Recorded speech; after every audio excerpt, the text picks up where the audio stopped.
All right, good morning, everybody. I will call to order the August 25th, 2026 regular meeting of the Santa Barbara County Board of Supervisors. Madam Clerk, can you please call the roll? Supervisor Lee. Here. Supervisor Capps. Here. Supervisor Hartman. Here. Supervisor Lavanino. Here. And Chair Nelson. Here. Please stand and join us in pledging allegiance to our flag. Ready, begin. I pledge allegiance to the flag of the United States of America and to the republic for which it stands, one nation, under God, indivisible, with liberty and justice for all.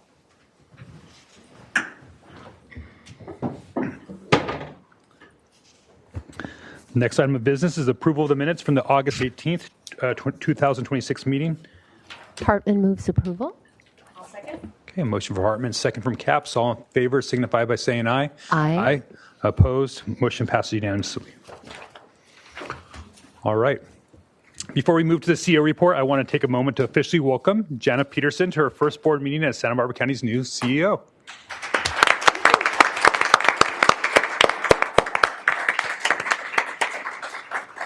Jana comes to us after nearly 3 decades of public service in Boulder County, Colorado, including the last 6 years as county administrator. She has led through many of the same challenges we have that we know well here: natural disasters, major infrastructure needs, organizational change, and the day-to-day work of delivering good local government.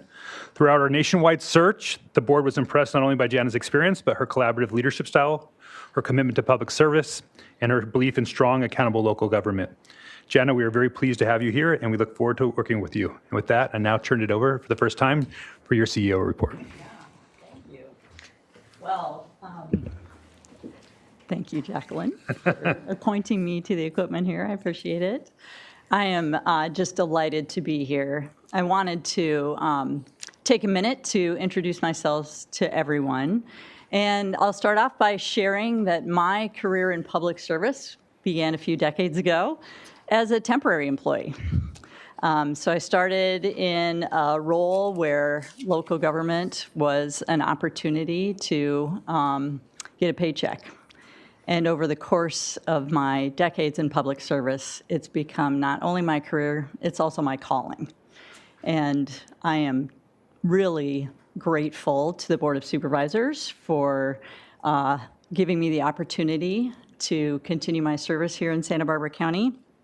I am exceptionally grateful to Mona Miyasato for her leadership of this organization. I feel very lucky to be following in her footsteps and continuing what she has built around a legacy of collaboration, fiscal stewardship, business acumen, and delivering really excellent services to the community.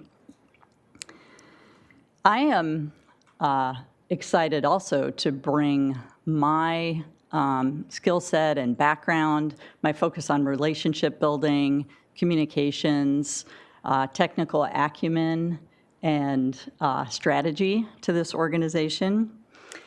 The bold vision of one county, one future really resonates for me. It speaks to the spirit of collaboration. It speaks to services that work for everyone who lives, works, or visits Santa Barbara County.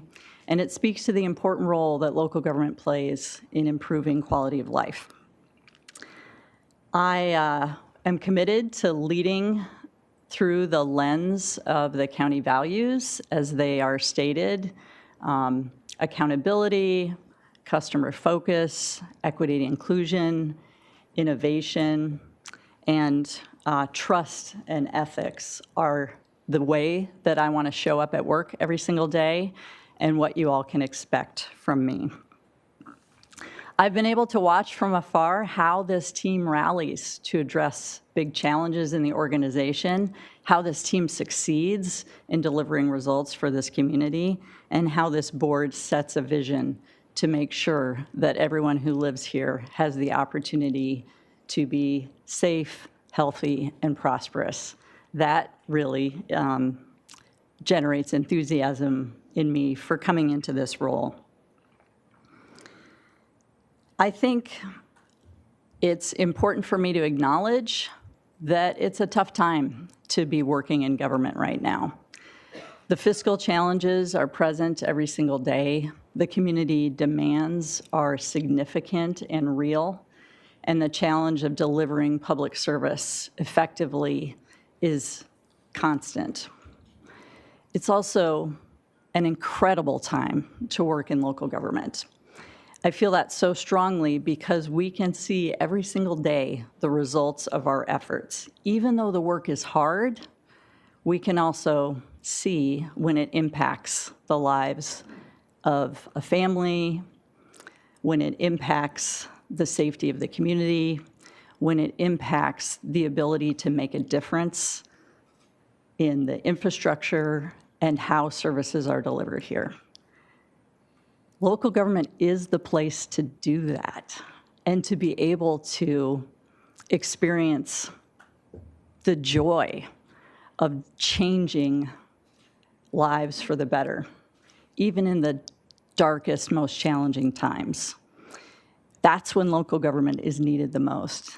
And that's what I see from this team and the excitement that I bring for joining this effort.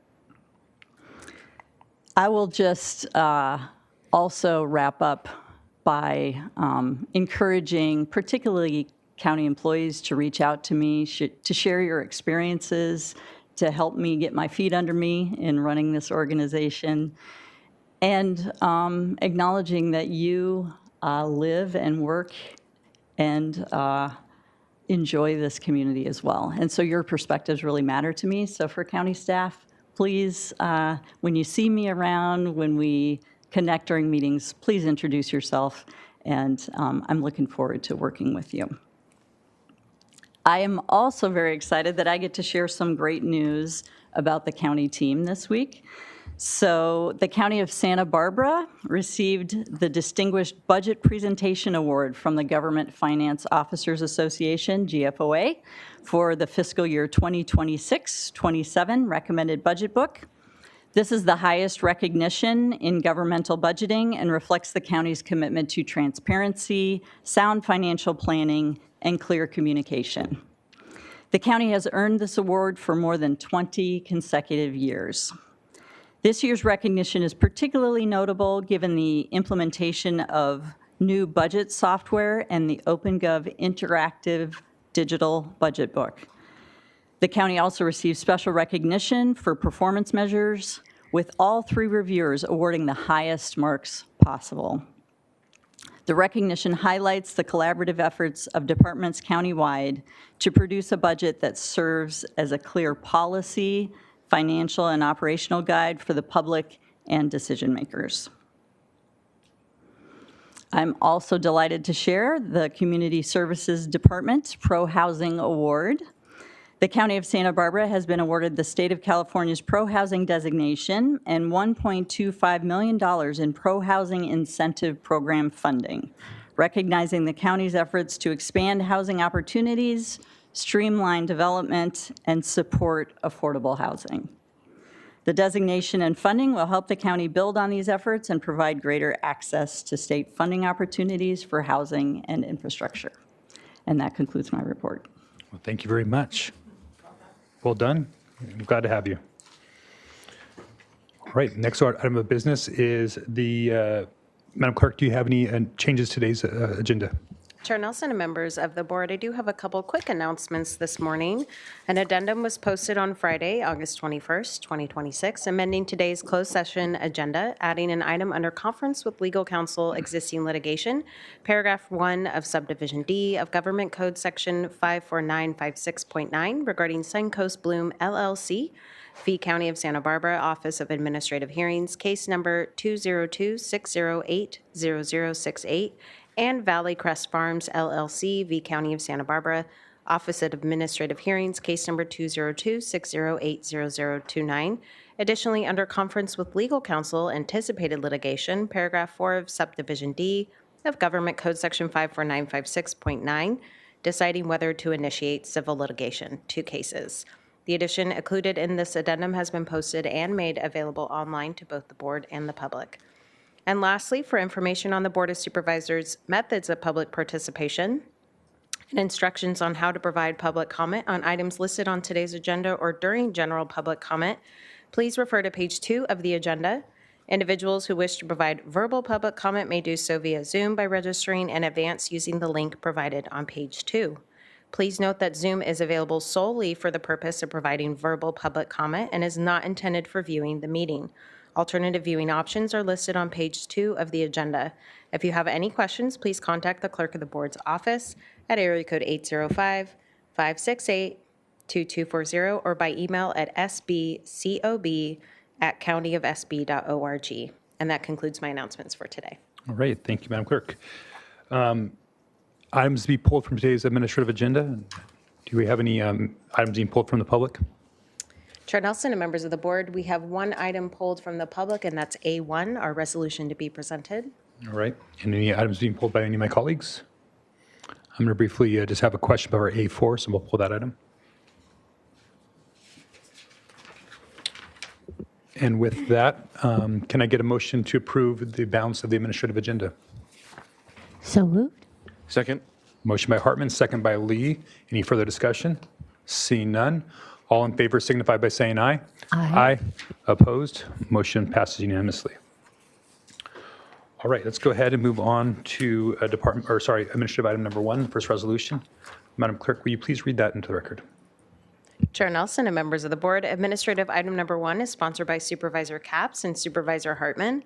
It is to adopt a resolution proclaiming August 26, 2026 as Women's Equality Day in Santa Barbara County. And joining us in person today, we have Commissioner Tracy Baird and Yolanda Vasquez.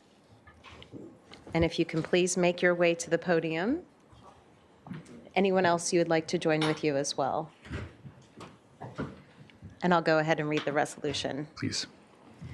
Whereas on August 26, 1920, the 19th Amendment to the United States Constitution was certified, granting women the constitutional right to vote after decades of activism and advocacy led by courageous and determined women. And whereas Women's Equality Day is recognized annually on August 26 to commemorate this historic achievement and to celebrate the continued pursuit of full equality and opportunity for all women in American society.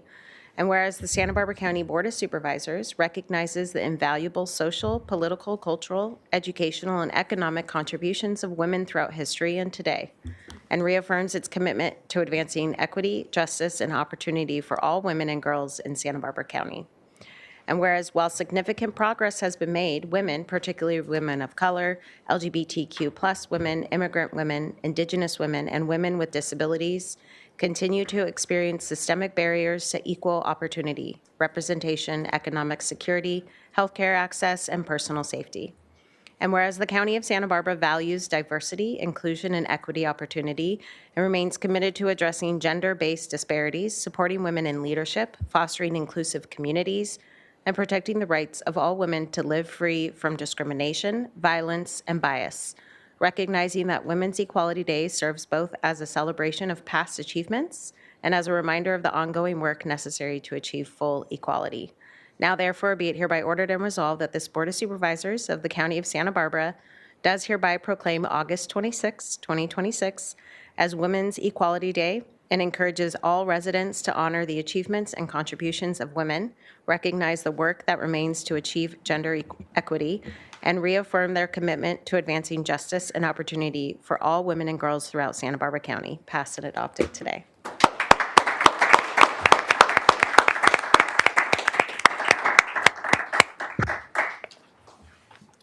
Commissioner Beard, would you like to? I'm going to let our new chair start. Please. Good morning, and thank you for giving me the opportunity to be here today. My name is Yolanda Vasquez, and I am honored to serve as the chair of the Santa Barbara County Commissions for Women, representing the 5th District. I am here today to ask for your support in recognizing August 26th as Women's Equality Day in our community. August 26th commemorates the certification of the 19th Amendment in 1920, which recognized women's right to vote in the United States. But this day represents much more than a moment in history. It reminds us of the generation of women who fought to have a voice, to participate in our democracy, and to create opportunities for the women and girls who came after them. Here in Santa Barbara County, women are business owners, educators, healthcare workers, mothers, community leaders, public servants, and so much more. They contribute every single day to the strength and success of our communities. As chair of the Commission for Women representing the 5th District, I believe it is important that we not only recognize how far women have come, but also continue creating opportunities for women to lead, succeed, and have their voices heard. Recognizing August 26 locally sends a simple but powerful message to our daughters and the next generation of young women. Your voice matters, your leadership matters, and there is a place for you at the table. I respectfully ask for your support in formally recognizing August 26 as Women's Equality Day and joining us in celebrating the women past, present, and future who continue to strengthen our community. Thank you for your time and leadership and support. Thank you. Thank you. Ms. Magana? So good morning, everyone. It's truly an honor to be here today as Women Commissioner for 3rd District and to stand in support of this important proclamation recognizing Women's Equality Day. Women's Equality Day is more than just a date on a calendar. It's a reminder of the women who came before us, who fought to have a voice, a seat at the table, and the same opportunities as everyone else. Because of their courage, women today have the opportunities that once were denied to us. Equality is not something that we should ever take for granted. We have a responsibility to continue opening doors, lifting one another up, and making sure the next generation of women know that their voices matter and that they belong at every table where decisions are being made. So today, I want to thank everyone who stood behind this proclamation and helped make it happen. Your work matters, this recognition matters, and the message we are sending to women and girls in our community matters. As women, we do not have to wait for someone to give us a voice. We must continue to use the voices we have to make our community stronger for those who come after us. Thank you for allowing me to be here today. Thank you. Thank you.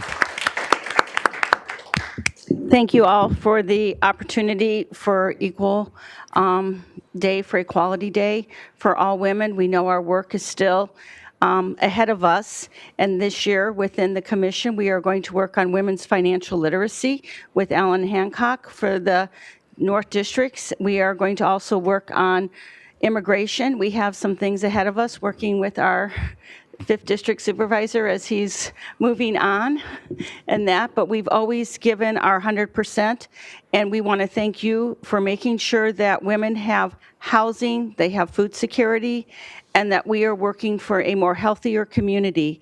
And I'd like to say, as part of being the commission for 15 years, we've tried to make sure that we have gotten ourselves out there. We know what our supervisors need. We've listened to what we try to be your eyes and ears, and we will continue to do that. And I thank you very much for having Equality Day today for all women, because we know, as we've just heard from everyone, we still have a lot of work ahead of us, and thank all 5 of you for participating and working for your women and your children. Thank you.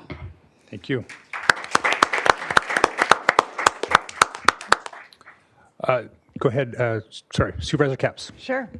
Thank you, Chair Nelson, and thank you to our Commission for Women for all the work. We certainly, as you said, Tracy Beard, that we do have work ahead of us. And I know that Supervisor Hartman and I probably didn't plan this, that the first resolution of the morning that we welcome Jana Peterson as our CEO is this fitting one. But I will take note that although this is not the reason why we hired you, is a wonderful bonus that we get to continue having a female serve at this role.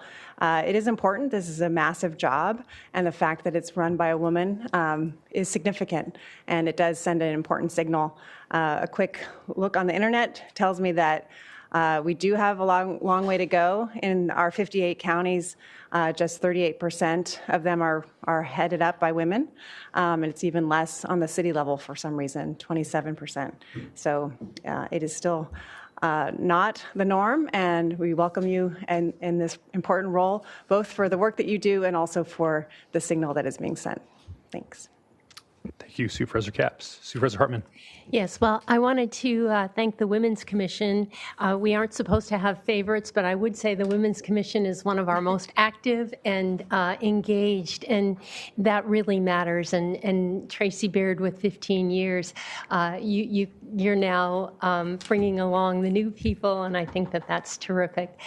Women's Equality Day was really about suffrage. And today we're hearing people talk about whether women should have the vote. On the fringe, there's ideas of household voting and a lot of effort to restrict voting, layer on requirements. So I think your message that this is an ongoing struggle, an ongoing fight is a really important one and one that resonates with me. So I'm glad I've got such good partners on the Women's Commission, and of course our new CEO we're extremely excited about. So thank you. All right, thank you, Supervisor Hartman. And our public commenter was one of the women in our presentation. So with that, actually, we need to actually have a motion to approve A1. Supervisor Hartman? So moved. Supervisor Capps, is that your second? Absolutely. All right. All in favor signify by saying aye. Aye. Opposed? Motion passes unanimously. All right. And then our last administrative item, item A4. It's an item that I pulled. Chair Nelson and members of the board, administrative item number 4 is from the Behavioral Wellness Department. It is to consider recommendations regarding a services agreement with Meraki Management California, LLC, DBA Lightfully Behavioral Health for day rehabilitation services and day treatment intensive services for fiscal years 2026 through 2028. All right, I just pulled this to highlight it and to ask a couple questions. And we have Director Navarro with us today. Director Navarro, I was just curious about this contract. It was a little bit different than normal, and I think it's a program that you're excited about getting started here in Santa Barbara County, this opportunity. One of the questions I had right off the bat was it's a South County, it's available in South County, but for telehealth all throughout the county, and just wanted to understand that a little bit better and maybe some opportunities for our North County residents to be able to take advantage of some of these services that are going to be offered through your department. So if you would mind just sharing with us, I'd appreciate it. Good morning, Chair Nelson, members of the board, and welcome, Jana Peterson. Thank you so much for the opportunity to talk on this item. So the day treatment intensive, day treatment rehab services are required services to be within your system of care under the Department of Healthcare Services contract that we have with them. Unfortunately, we have not had one for over a decade because despite repeated requests for proposals, there has not been an operator that was able to operate in our county. So we've been sending those who need this level of service to out-of-county providers via telehealth. We had 2 adults that accessed that system last year and 12 youth. This year, we did another RFP, and we were able to find 2 operators, one for the adult services, which is what's before you today, and one for the adolescents as well. Lightfully just happens to have a location in Santa Barbara. They are the operator that was chosen that met all the requirements for this contract here in county. They will provide on-site as well as full telehealth countywide.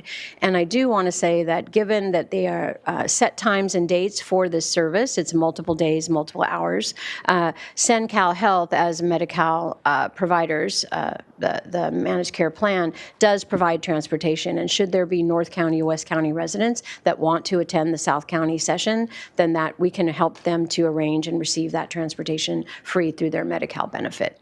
Excellent. Well, that's great news. That was kind of what I was concerned about, making sure these services were provided countywide. They definitely are needed. So I'm glad to see that we're having these in county now. So. Yeah. And we'll, of course, continue to monitor the need. And as it is sometimes, once you build it, they come. Absolutely. And we may have a greater need. And as a result, we'll continue to monitor the need for additional contract RFPs to further supply on-site in the West and North County. Do you anticipate to see if, now that we have it, if we use it more often, that there'll be other potentially vendors that might be interested in our county? Has that been driving the conversation previously? Actually, it's been driving the conversation statewide. There are many, many counties, over half, that would not have this type of service in their county for the same reason. So this is now new for all of us. Most of us now have them in our counties or accessible. So it's to be seen, but definitely something that we will be keeping an eye on and we can report back out on at the end of the year. From your experience and knowledge of your other neighboring counties, are those that have these services in county, are they utilizing them more often than counties that do not? Does that seem to be a difference maker? You know, I haven't specifically, to be honest, I have not specifically talked to Ventura County or SLO about the utilization, if there's been an uptick, again, since we've had such a focus on the attensive adult need. Right. But I do think that having one that's more accessible and more that is in person and allows person an opportunity to engage in community may result in more folks agreeing to participate in this level of care, despite it being multi-days and multi-hours. Right. Thank you, Director Navarro. Appreciate it. All right, thanks. All right, I don't see any other lights on. Madam Clerk, do we have any public commenter on this, public comment on this item? Chair Nelson and members of the board, we have no requests to speak from the public on this item. All right, with that, I'll take a motion to approve this item. Move staff recommendation. Second. A motion from Hartman, second from Lee. Any further discussion? Seeing none, all in favor signify by saying aye. Aye. Motion passed unanimously. All right. At this time, it's for members of the public to speak on items that are not on the agenda. Madam Clerk, are there any requests to speak on general public comment? Chair Nelson and members of the board, we do have 2 requests to speak from the public on general public comment today. We're going to remain here in Santa Maria and begin with Claire Sheeby, to be followed by Brandon Vasquez. Claire?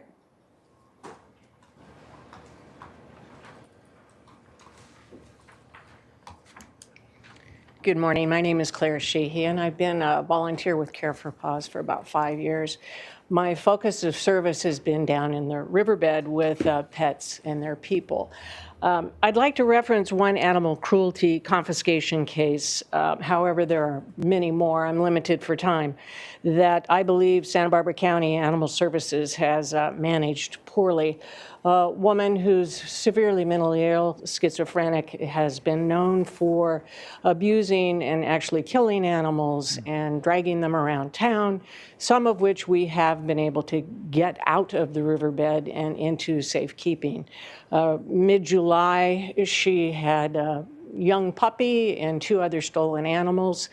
PD and also county came out and they were able to get those animals. She went into a 72-hour hold. From there, she immediately returned to county where she got the puppy back. This was a highly adoptable young animal that was not sterilized before it left.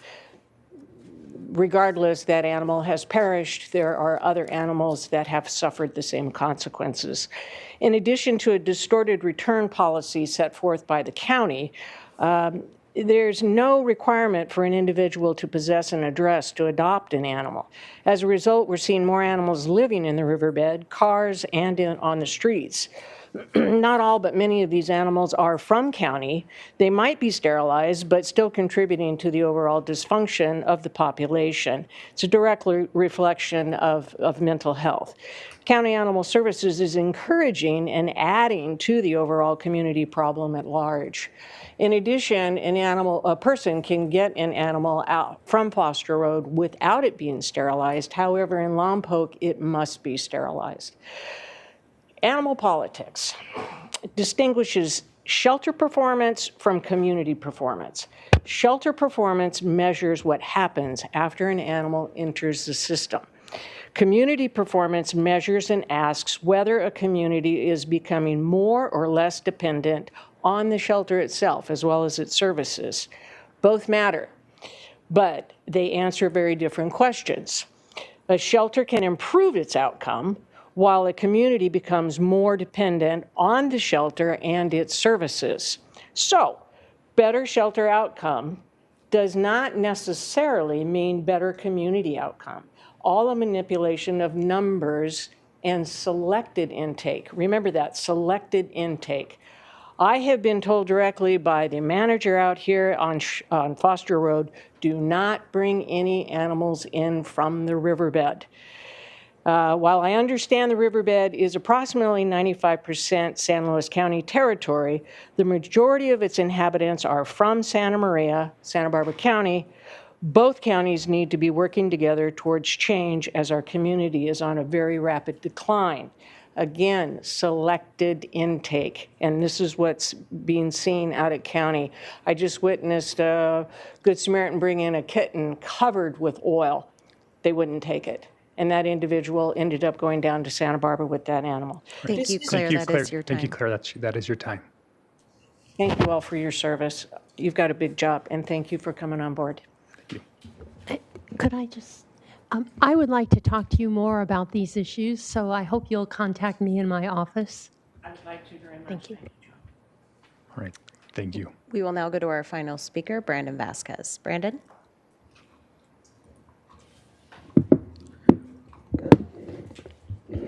Good morning, Board of Supervisors. My name is Brandon Vasquez, and I serve as the Senior Organizer for Future Leaders of America. I also am a proud supporter of the Youth Impact Coalition. Today, I come to thank you all for your allocation of $250,000 for the creation of a youth fund within the Santa Barbara County.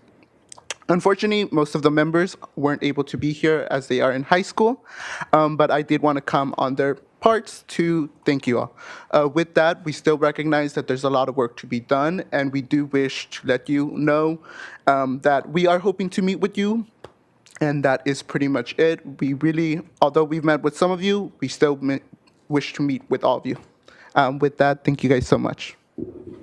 Thank you. And that concludes general public comment for today. All right. Moving right along, right to our departmental items. Madam Clerk, will you please read departmental item number 1 to the record? Chair Nelson and members of the board, departmental item number 1 is from the Treasurer Tax Collector, Public Administrator. It is a hearing to consider recommendations regarding the Jeremy and Megan Raff appeal of the Treasurer Tax Collector's transient occupancy tax final audit determination. All right. Treasurer Hagan and Ms. Haggerty. Oh, good morning. Before you get started, we'll go ahead and do ex parte on this. I know that we previously had ex parte prior to the last meeting, so I guess I think it'd be appropriate to report out on any new discussions that have happened since the last ex parte's disclosures. Am I correct, County Council, on that?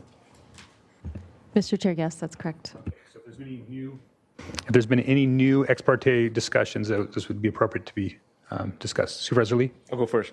I read the News Hawk article on August 24th about the hit camp, and the Raffs were quoted in there. Okay. Supervisor Lavadino?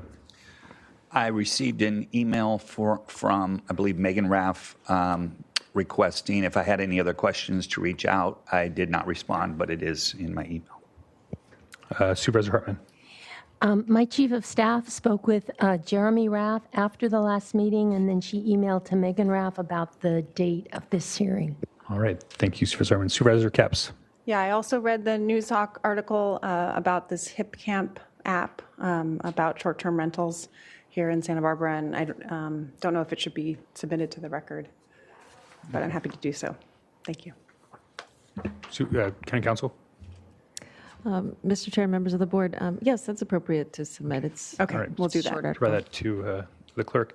And I've had no communication since the last hearing from the Raffs or any other related parties in regards to this item. So with that, Ms. Rafferty, please take it away. Good morning. This is the Jeremy and Megan Raff appeal of the Treasurer Tax Collector's transient occupancy tax audit, its final determination. Oops, went too far. This item was continued from the July 7th meeting. At that hearing, the board provided direction to staff to gather information regarding the community benefits of Dare to Dreams program and prepare findings related to the requested reduction of TOT, penalties, and interest, and also work with the Department of Social Services and County Health Department to identify potential public benefit funding opportunities and future grant resources for Dare to Dream Farms. The responding information is as follows. The alternate findings of the County of Santa Barbara Board of Supervisors included in the memorandum to the board delineate various community benefits of the Dare to Dream Farms program. If your board decides to reduce the amount of TOT, penalties, and/or interest determined to be owed, the alternate findings are for your board's consideration, and the board would determine the amount owed to be included in the findings. The County Executive Office discussed potential public benefit funding opportunities and future grant resources for Dare to Dream Farms with the county's Department of Social Services and County Health Department. Neither department could find public benefit funding opportunities for Dare to Dream Farms under their food programs. The Workforce Development Board staff was able to determine that Dare to Dream Farms could be a suitable potential work site for its youth program. Dare to Dream Farms has agreed to continue the conversation and connect with program operators to begin identifying participants. The tax collector's proposed findings are as follows. The amount due from Jeremy and Megan Raff is $65,840.11, consisting of $50,664.25 in transient occupancy tax and $15,175.86 in penalties and interest. And this amount is assessed against Jeremy and Megan Raff and is due immediately and payable to the County of Santa Barbara Treasurer Tax Collector upon the service of notice by the Clerk of the Board. Alternate findings for this appeal have been provided in the memorandum to the Board.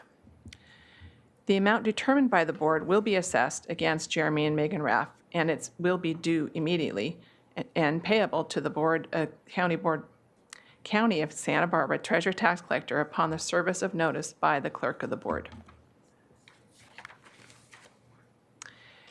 Here are the staff recommended board actions, which are the same as the July 7th recommended actions.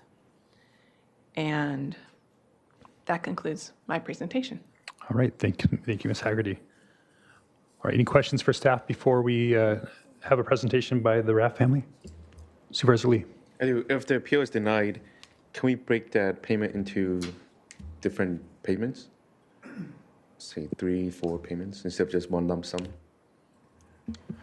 So Supervisor Lee, through the chair, are you talking like a payment plan? Correct. So we don't have, the ordinance doesn't provide any kind of ability for us to have a payment plan. We'd have to change the ordinance. But as I testified at the last hearing, I'm in the business of collecting money, not refusing to accept money, right? So if they gave us a partial payment, we would apply it to the outstanding amount and then bill them the rest. But I think if we start going down the road, we probably want to have more of a formal policy and change the ordinance to allow that in the future so that others could access that also. Okay. But that gets into a bigger discussion because if we're going to have payment plans, then we're probably talking about staffing needs also within our office. So it's a little bit bigger discussion than what's on the table today. Okay, just to be honest with you.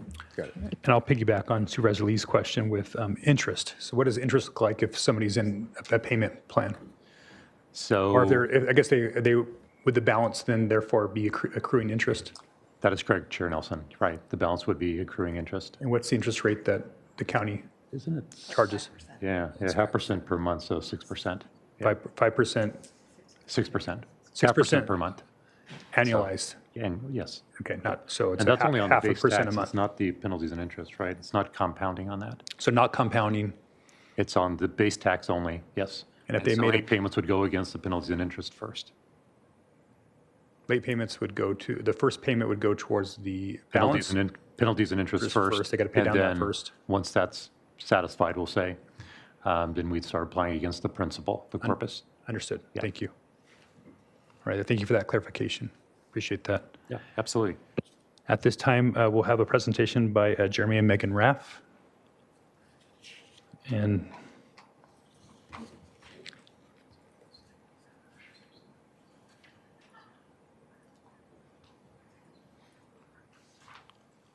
welcome back and welcome into Santa Maria. Thank you very much. Thank you for inviting us back today. Thank you so much for all the hard work that you guys have done in searching for a way to move Dare to Dream Farms forward and continue its programs. We have prepared nothing because we have nothing more as we were waiting to see what the findings were from your time in searching, but we do appreciate the efforts of staff and the deliberations of the Board of Supervisors. So, thank you, Megan. Thank you, Jeremy. Well, all right, before you guys leave, we may have some questions. Yeah, so yeah. why don't you guys hold? And it's, by my calculations, about 30 seconds. So if they need more time, there's plenty of it available for them. So you had 10 minutes if you needed it. Questions from the board? Let's start with Supervisor Hartman. Yeah. What will this mean if your appeal is denied to your business going forward? if the appeal is denied, there's really not a way for us to pay back this amount. I know that it becomes a lien on the property, which is something that we could pay over time, but obviously does accrue interest. As you've seen from the financials that we presented at the last board meeting, there really isn't much for us to pay over time even. We would need significant amounts.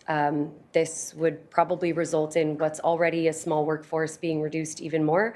And if we're unable to continue doing what we do because of the small workforce, if we have to bring employees down part-time, we'll end up doing a lot of that work ourselves, which means that there's going to be a decreased amount of free school farm tours, free homeschool farm tours, disabled adult farm tours. We have a lot of people that come out and shop the farm stand and just do that on the honor system. There's no one that staffs the farm stand, so they're able to round up or round down or take what they need. That would probably have to go away. We detailed all of the different programs that we have that really aren't making us a lot of money, but do provide benefit to the city of Lompoc and anyone who passes through. And a lot of those things, if they are not creating a real benefit for us, would have to be shut down if we have to start funneling whatever finances that we have into paying off this transient occupancy tax bill.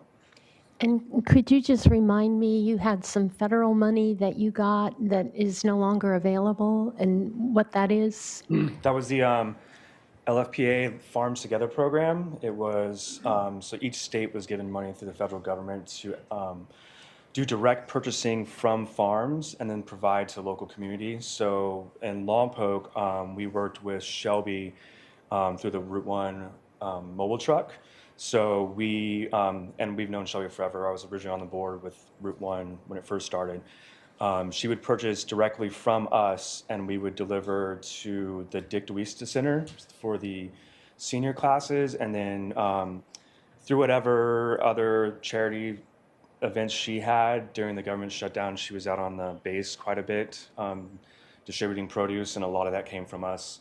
But that funding ended in the last week of June. And how much was that? What our allocation was anywhere between like $1,500 to $3,000 a week, just depending on what she could purchase and what we had available. So yeah, and we had purchased a tractor and hired another employee and everything. So the employees already moved on, but now we have the tractor that we are making payments on. The state did vote with their state funding to implement it again as a one-time deal, but the funding is much, much less than what they were asking and what the federal government was providing. And there's still, I think the first meeting is next week on how that's going to work on the state level. So we're still a long ways out from figuring out even who's going to get the money and how it's going to be distributed. And how many farmers markets in the Lompoc region provide EBT SNAP benefits or accept that? I think only one. I think Route 1 is the only one that does it. Route 1 Farmers Market is the only farmers market available for EBT, for accepting SNAP EBT. We do accept SNAP and EBT online through, we were able to get a grant to create an online website and allow people to get their EBT, SNAP EBT groceries purchased through that website, and then we deliver for free in Lompoc so that we have to experience any difficulty with transportation and pickups and everything. So through Route 1 and through online, you're one of the few sources available in the region that will accept that and provide farm fresh produce. Correct. Thank you. Those are my questions. All right. Thank you, Supervisor Hartman. Supervisor Capps. Well, thank you. Good to see you again. And certainly you have so much community support. We certainly heard that last hearing. And since then, we've gotten a lot of media, and I just was interested, as I mentioned at the start of this conversation, about the press about this new app that connects private campsites, and you're front and center on that publicity. So in that terms, I mean, you're good about promoting a wonderful farm. Have you thought about a GoFundMe? Because you do seem well equipped within the community to really garner a lot of attention. I just wondered if you thought about another way to bridge this gap.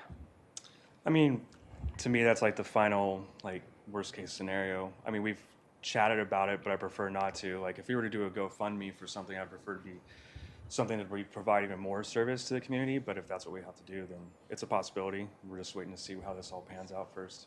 Okay. It seems to me that with the services provided by the farm being a direct benefit to the community, it seems a little silly to ask the community to then pay for those benefits in a different roundabout way because we're trying to support them. I know that we might reach some people that have a lot of generosity. Haven't seen enough evidence of a GoFundMe, and I did do a search from farms to see if there are successful GoFundMes that have been fully funded or even partially funded that weren't creating new programs, that were just trying to stay alive. A lot of those are not received well. So we could, but the chances that it's actually successful and allows us to repay this is very slim. So just to kind of connect that thought, you view that the taxes are really a way in which you can somewhat be reimbursed for just a partial contribution to the extensive and incredible services that you provide to the community. I think that given the significant gray area that we were working in between the time that Jeremy joined the board and was trying to find a way forward and make recommendations to Santa Barbara County, and the time that it was actually approved and created as the Ag Enterprise Ordinance, there was a lot of ways that could have landed, and because it was a gray area, our farm operated to the best of our ability, but it would be nice to have the county work with us and recognize the value that we have in Lompoc and the surrounding area. I think this would be a nice way to do that, yeah. Thank you. All right, thank you. Supervisor Lee? Yes, thank you. Can you state again why you decided not to pay your TOTs? Because we didn't know exactly how it was going to pan out, and we weren't collecting because we weren't collecting the TOT from the guests at the time, which we do now. Like, that's how we pay the taxes that are due now. So we weren't collecting it during that period because we didn't know how it was going to pan out. Like, as I stated in the last meeting, some municipalities don't even collect TOT taxes from farm stays because it's not like a short-term, it's not a typical short-term rental. So there was a possibility that in the end of the ordinance that no taxes were going to be due, but I mean, it came out that it's the 14%, just like everyone else that's operating any kind of transient lodging. So we're paying it now, but I didn't know if that's how it was going to end up being once the ordinance finally passed. So since the meeting on July 7th, have you been paying, or have you? Yeah, I'm late this month, but yeah, we've been paying. We've been, since the ordinance passed, I think there was 2 months in that period of time, but the rest of them we've been paying. Thank you. All right, thank you. Supervisor Lavanino. Yeah, I don't see anybody from planning, but can anybody answer how long it took us to pass the Ag Enterprise Ordinance? I know it was years and years. I think it was at least 4 years. No. More than that. I think 7. Could be, yeah. All right. I just wonder if we could get a thing on that, but I think we can all agree it was over 5. Correct. Yeah, okay. Yeah. All right. Any other questions from the board about this item? Okay. All right. Thank you both. I have one for. Okay, sorry. For Treasurer Tax Collector's thank Office. Do we know of any other farm stays? Are we collecting? How's farm stays in the Ag Enterprise Ordinance? Do we know if we have others that we're collecting from, or is that able to be kind of singled out? We do not know. We have sent letters to everybody we found, and I know at least one has called us about it, but one other than the rafts. And I'm not sure if they're paying right now, but we don't know. Okay. We may be able to figure it out, but right now we don't. Right, I understand. Thank you. And just so I'm clear, we charge TOT whether it's permitted transit occupancy tax or not, right? So it didn't matter whether we had an ordinance or not. We still, under our ordinance, it's still due. If you had a hotel that wasn't permitted, you'd still have to pay TOT. If you had all those things qualify. Is that right underneath our ordinance? Okay, just want to make sure. Okay, but I think this is a little bit different. This isn't a hotel. I mean, like if you built a hotel, you're paying the TOT whether you're permitted, and I don't know how you'd be unpermitted. But having somebody come and stay on your farm at that point, I don't even think I remember when Supervisor Hartman was bringing it up, I'm like, well, who in their right mind would want to do that? But apparently there are a lot of people. I've lived on a farm before. I'm not sure I want to pay to be on the farm. I'm a city guy, sorry. But so I don't know if you would know if you're having somebody come and stay on your property and feed your chickens and do all that stuff that you would need to pay collect that from them at the time. And I know ignorance is no defense. I'm just saying, I think it's a little bit different whether it's permitted or not permitted. So I guess my question would be for staff, when we adopted the,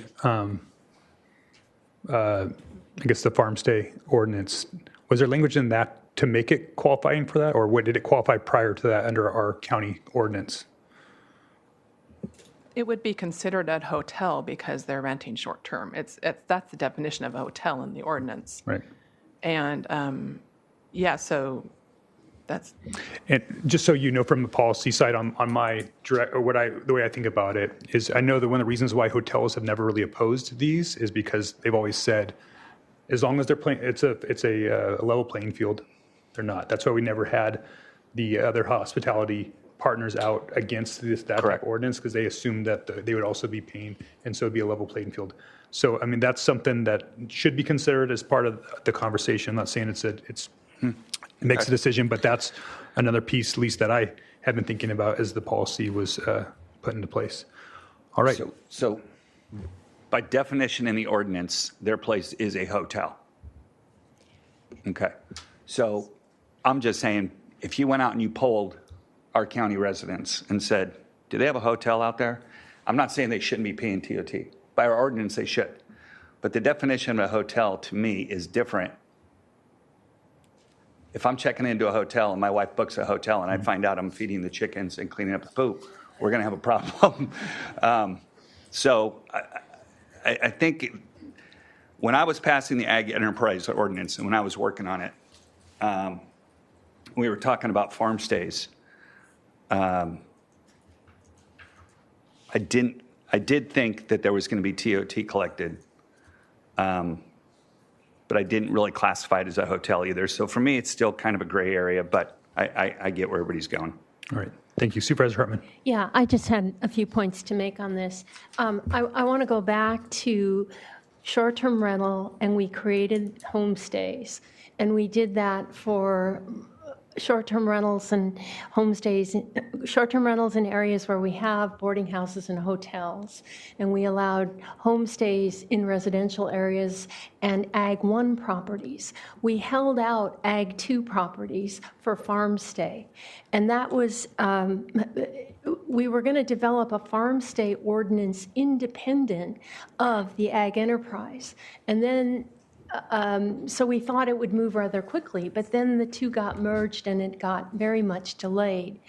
So the point of farm stay was always to get people out on the land, appreciating where their food comes from, having an opportunity to interact with farm animals and see what rural life is like. Santa Barbara County is really well positioned to do exactly that between two large metropolitan areas where we still have a lot of agricultural land.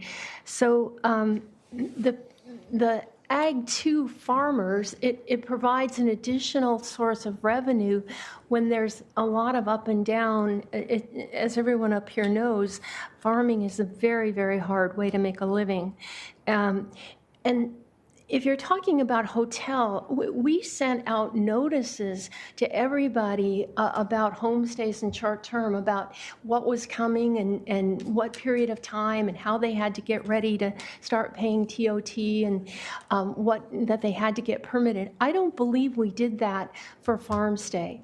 And when you're talking about hotel, that major business is visitor serving. So yes, they have a responsibility to know a lot about that. But when you're talking about about small farmers and ranchers.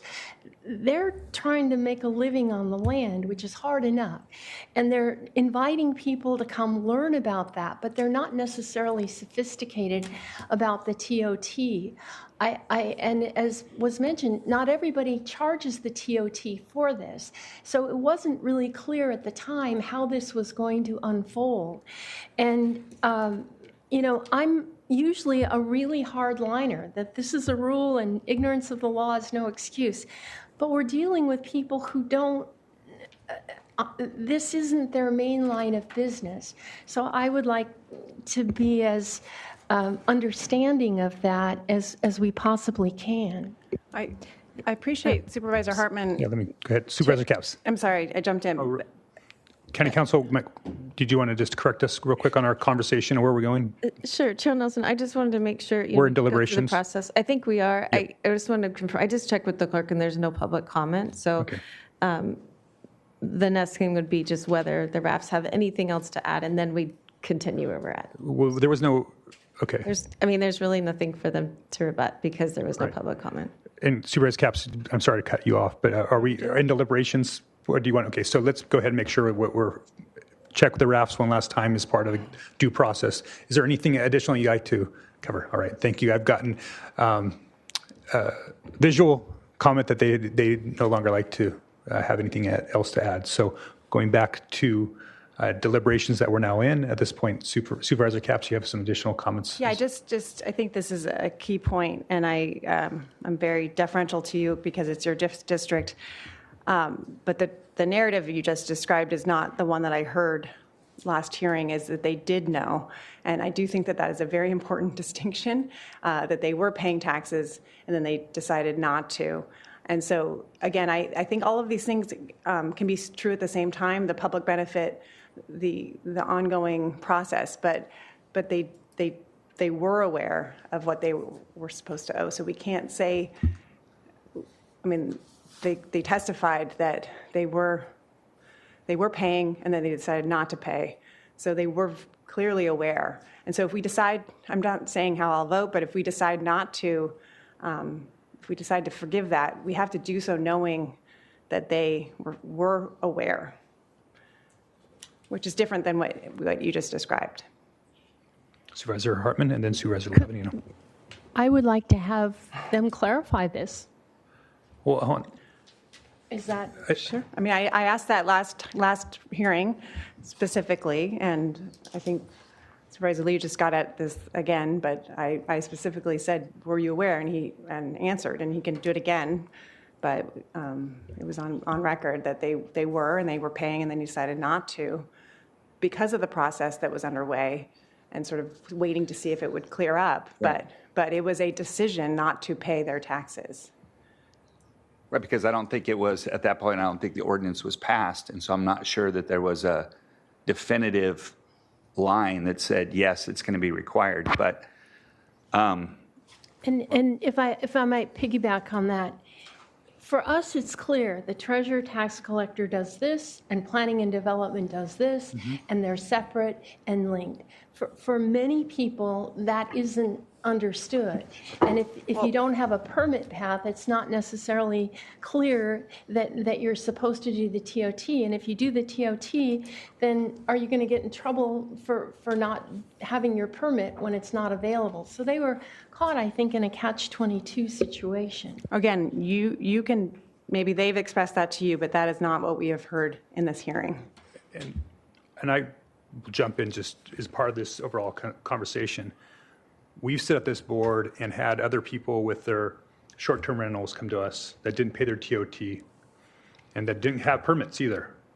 And we said that it was still due because it's still qualified. So, and they had no permit. Some of them had no permit pathway. They were actually operating in areas that they could never get a permit. And we still held them accountable for this TOT tax. So, and then there's others that were maybe in a permit pathway as we were developing our homestays and our short-term rentals. And so I just want to make sure that that's part of this narrative in this ongoing discussion that we have. Supervisor Lavanino? Okay. I'm going to say that in the next budget cycle, please, I will not be here, but please fund additional people in the Treasurer Tax Collector's office, because this is not what we're supposed to be chasing. Right. We're supposed to be chasing second and third palatial estates on the South Coast that people are renting out for thousands and tens of thousands of dollars that we do our best, but we don't have enough people doing that. And so, look, I've sided every single time against every single appellant on these TOT challenges. We got to keep a level playing field. We all have to pay our taxes. Ignorance of the law is not an excuse. And I really appreciate the treasurer tax collector. They're in a box. They're like, this is what it is. This is what the ordinance says. This is what it is. They've done everything they're supposed to do. To me, this is such a unique case, though, because, like I said, it's not another wealthy family trying to collect on their fourth home. I've been here, the whole time I've been here, I've been trying to maximize revenue. I've been trying to make sure our expenditures are in line. But I'm not comfortable. I do not feel good. I don't feel it's fair. And if there's any wiggle room, I'm going to side with the appellant on this. So they were very involved. They got involved in the process from Jump Street. They've done immense public good. This, I don't think, is the intent of the farm stay at all. This is the type of business we should be encouraging. And so what I'm going to do is, I don't know what the board's going to do. It doesn't sound like we're going to move in my direction, but we'll wait. But, you know, and a GoFundMe, I get that. That's very popular. But going out to the community and saying, I'm not sure what the pitch would be. It's that we need help paying our taxes. Everybody needs help paying their taxes. So maybe there's a philanthropist that you could connect them with that would be willing to help with that. I'm not sure how successful that would be, especially in the Lompoc Valley. There's not a lot of people there that are going to be willing to or have the means to be able to do that. So this, to me, is one of those Solomon's cases. That's the reason why we're up here. And I'm not going to disrespect anybody that's going to say that we have to hold their feet to the fire, because I understand that position as well. I just don't see it that way. All right. Thank you, Supervisor Lavanino. Supervisor Hartman. Well, I'm in agreement with Supervisor Lavanino, and all I can say is, representing this area, they provide a unique service that nobody else does. And if that goes away, and this is, I mean, a huge financial burden on a small family with young children and a lot going on in their lives. And if they can't do this, the whole community suffers. And I don't think that's what this tax was meant to do. All right, thank you, Supervisor Hartman. Supervisor Lee. Well, Steve and Joe, I do get your point, but as a business owner myself, and when my parents first started our business, without knowing the language and how things work, they went out there and sought advice, and they paid their taxes because they knew that ignorance is not an excuse. I do want to be supportive, but I just cannot find the findings to accept their appeal. I tried, and staff did a great job. They went out there and really trying to make it work, but unfortunately, I can't support their appeal. So that's. Thank you, Supervisor Lee. Supervisor Capps. Yeah, I'm torn. I mean, I really, I do believe that this is your district, Joan and Supervisor Hartman, and you know the benefit. I want to support you on this. I don't think it's the right thing to do. I also don't think it's a huge amount of money, and we should be going after things that are much more beneficial. On the one hand, taxes go to public service. They go to things that serve the community. The farmer is serving the community, but this is $65,000 that goes to serve the community as well. So there's a lot of competing arguments. Probably the most compelling for me is that we need to change this ordinance. I don't believe that we should be doing this type of thing. To me, this is not an appropriate use of the board's time. It should go to a non-public board that a lot of our other appeals, assessment appeals, go to. So that's another inside baseball process discussion that I had with our outgoing CEO, because it just feels inappropriate to spend this kind of time on people's very specific situations in this public manner. So that's another soapbox that I'll take up in a different way. But I'll vote with Supervisor Hartman just because out of deference to your district and the amount of money is not worth a split on this. I don't think it's the right thing just because of the admission that they knew what they were doing, and it wasn't out of confusion. I heard that plain and clear, but I do believe fully in the mission of what you're doing. So I'm happy to support where you are. All right. That leaves it to me, and I've struggled too, because I see the benefit, and I care about the Lompoc Valley quite a bit. I started my teaching career in the Lompoc Valley, got family there, and I know how well thought the Raff family is, but I also feel a necessity for me to be consistent with my previous votes on this, and so that's why I was not going to be able to support the alternative findings, which I think that you now have a majority for. I could potentially offer district funds towards covering that. If you guys started a nonprofit, please come to me because I do support what you guys do. Don't take my vote as a lack of support. I just think for me and what I represent and what I'm trying to do up here, I need to be consistent with my voting pattern. So sounds like there's a majority with Supervisor Hartman's recommendation, but again, good luck to you all. Supervisor Hartman, do you want to make a motion? Yes, this is extremely meaningful to me. So I would move A and B, but that we grant the appeal and we adopt the alternative findings. County Council, is that satisfactory towards the board's intent to grant the appeal? Is that what we need to do?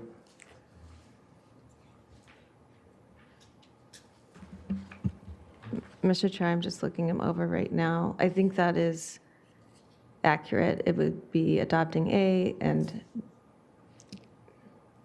B.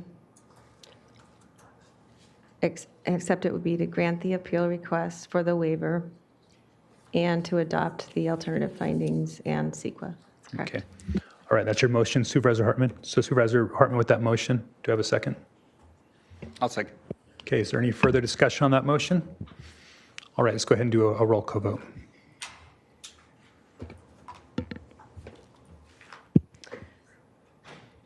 Supervisor Lee? No. Supervisor Capps? Yes. Supervisor Hartman? Yes. Supervisor Lavanino? Yes. And Chair Nelson? No. Motion passes 3-2. Congratulations. All right, let's go ahead and take let's go to Treasurer Hagan here briefly before we take a 5-minute break. Thanks, Chair Nelson. I just want to make sure I'm clear on this. So all penalties, interest, and taxes have been waived, right? So we know how to handle it on our end. You have. Got it. Thank you. Yep, thank you, Treasurer Hagan. All right, Supervisor Lavanino, before I take a... Yeah, can we get direct staff, though, to come back with a change to the ordinance so that we can kind of fix this? And also look into, I like your idea. I mean, when we get a property tax appeal, it goes to a different board. Yeah. I don't know where that's in our legal framework or whatever, but it would be nice to take a look at that, and I think it's a good options. Council, who looks at that? So, Mr. Chair, members of the board, so I understand this is for a future item, direct staff to come back with proposed ordinance changes related to charging the TOT to farm stays, whether you want to change that as well as changing the hearing board. Well, just the appeal. options, yeah. I'm not saying I don't want to charge it to farm stays. I just want to know what the options are and look at the ordinance and maybe talk about a payment plan too that might be available. What the effect would be on the treasurer tax collector's office, all that kind of stuff, so we can kind of, a bigger item. So maybe the future item, and as chair, I'll make sure it comes back, a overview on our short-term rental, our TOT, and as well as some of the options of those hearings. So I think. Yeah, and so it would take P&D to be involved with the treasurer tax collector, because I think there's some issues there about notice and that how, nexus and all of that. Okay, I think that could be part of the discussion. Is Kim okay with that? Come back, because I could see Harry's like, it's coming back in January. Well, we'll work on getting it back to the board here as quickly as possible, but at the same time, with appropriate amount of research. All right. We don't need a motion on that. That's just direction from the board. All right. All right, we'll go ahead and take a 5-minute break, and we'll be back for department item number 2.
Welcome back to the August 25th meeting of the Santa Barbara County Board of Supervisors. We're returning after a short break, and we'll be starting off with departmental item number 2. Madam Clerk, will you please read departmental item number 2 into the record?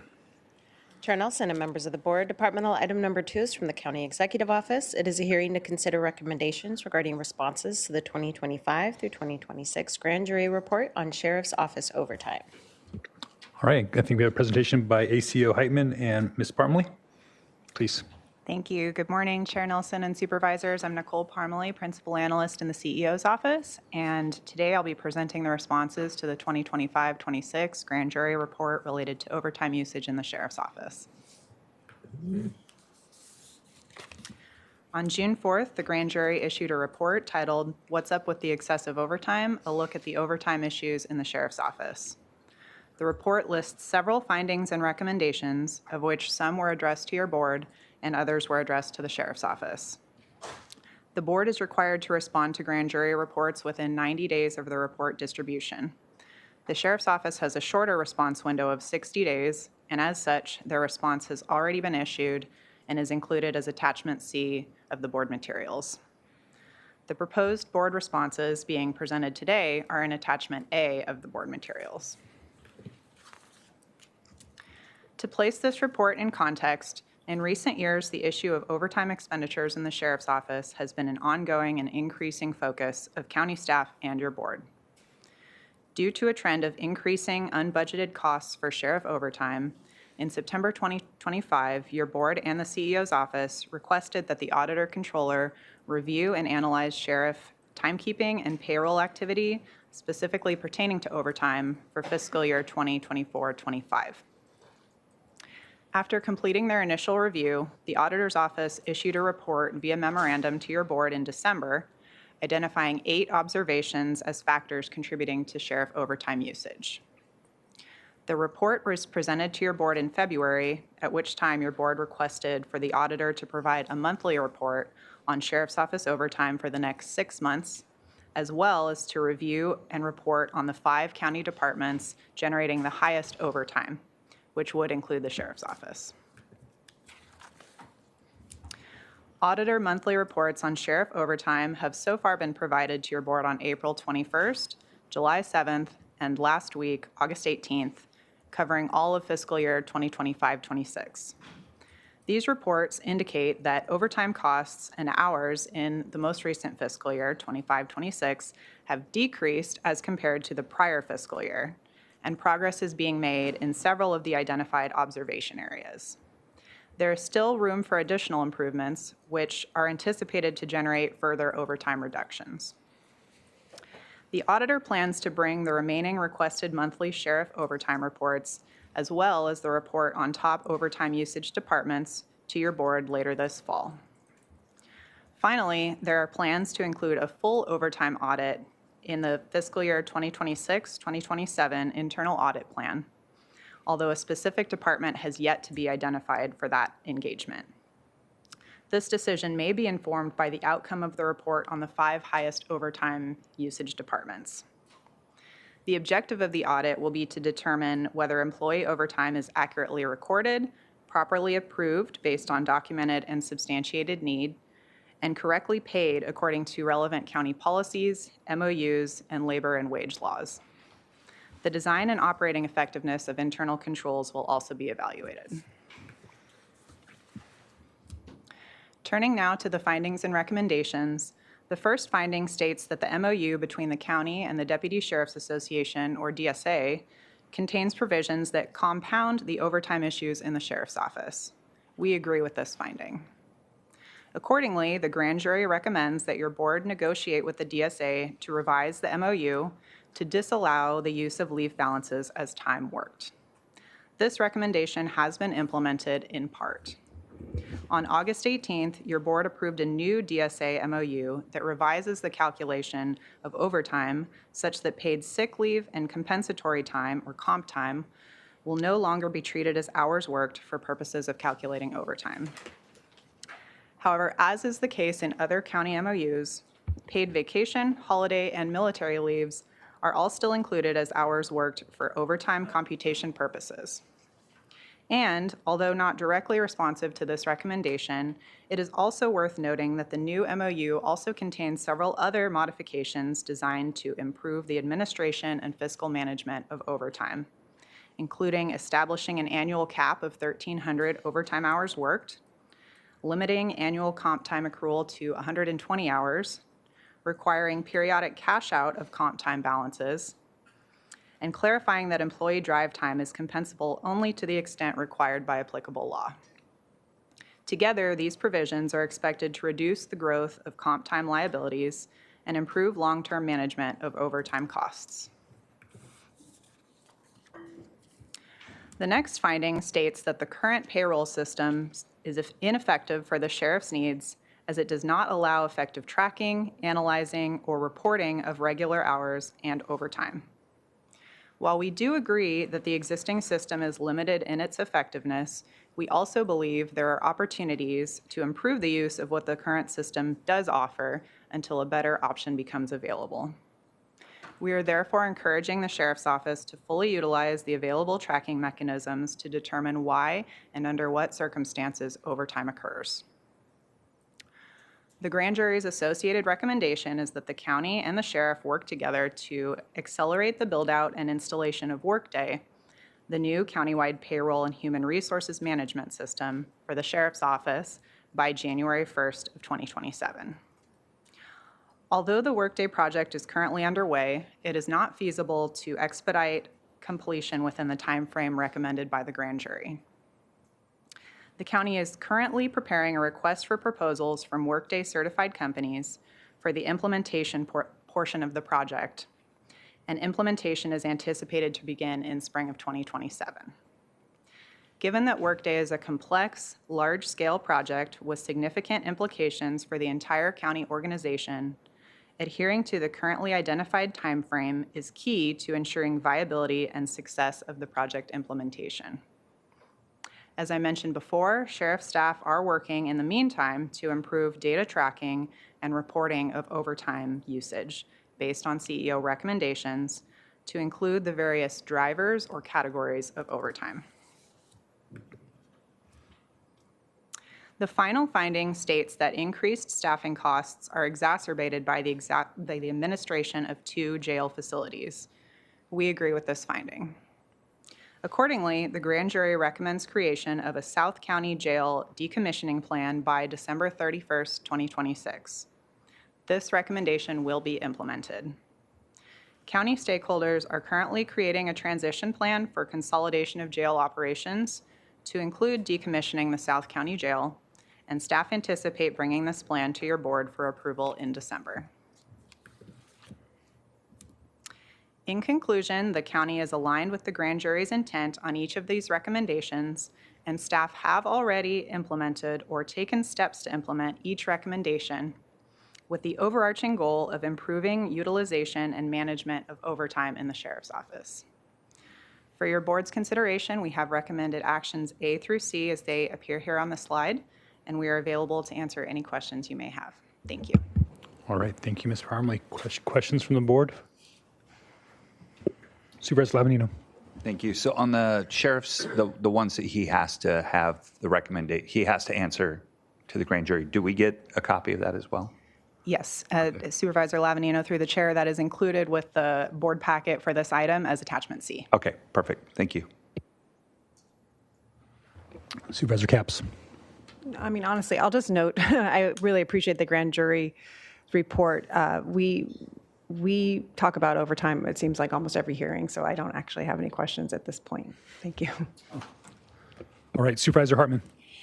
Yeah, I was just, I know all of us have borne some responsibility for the overtime issues that we faced.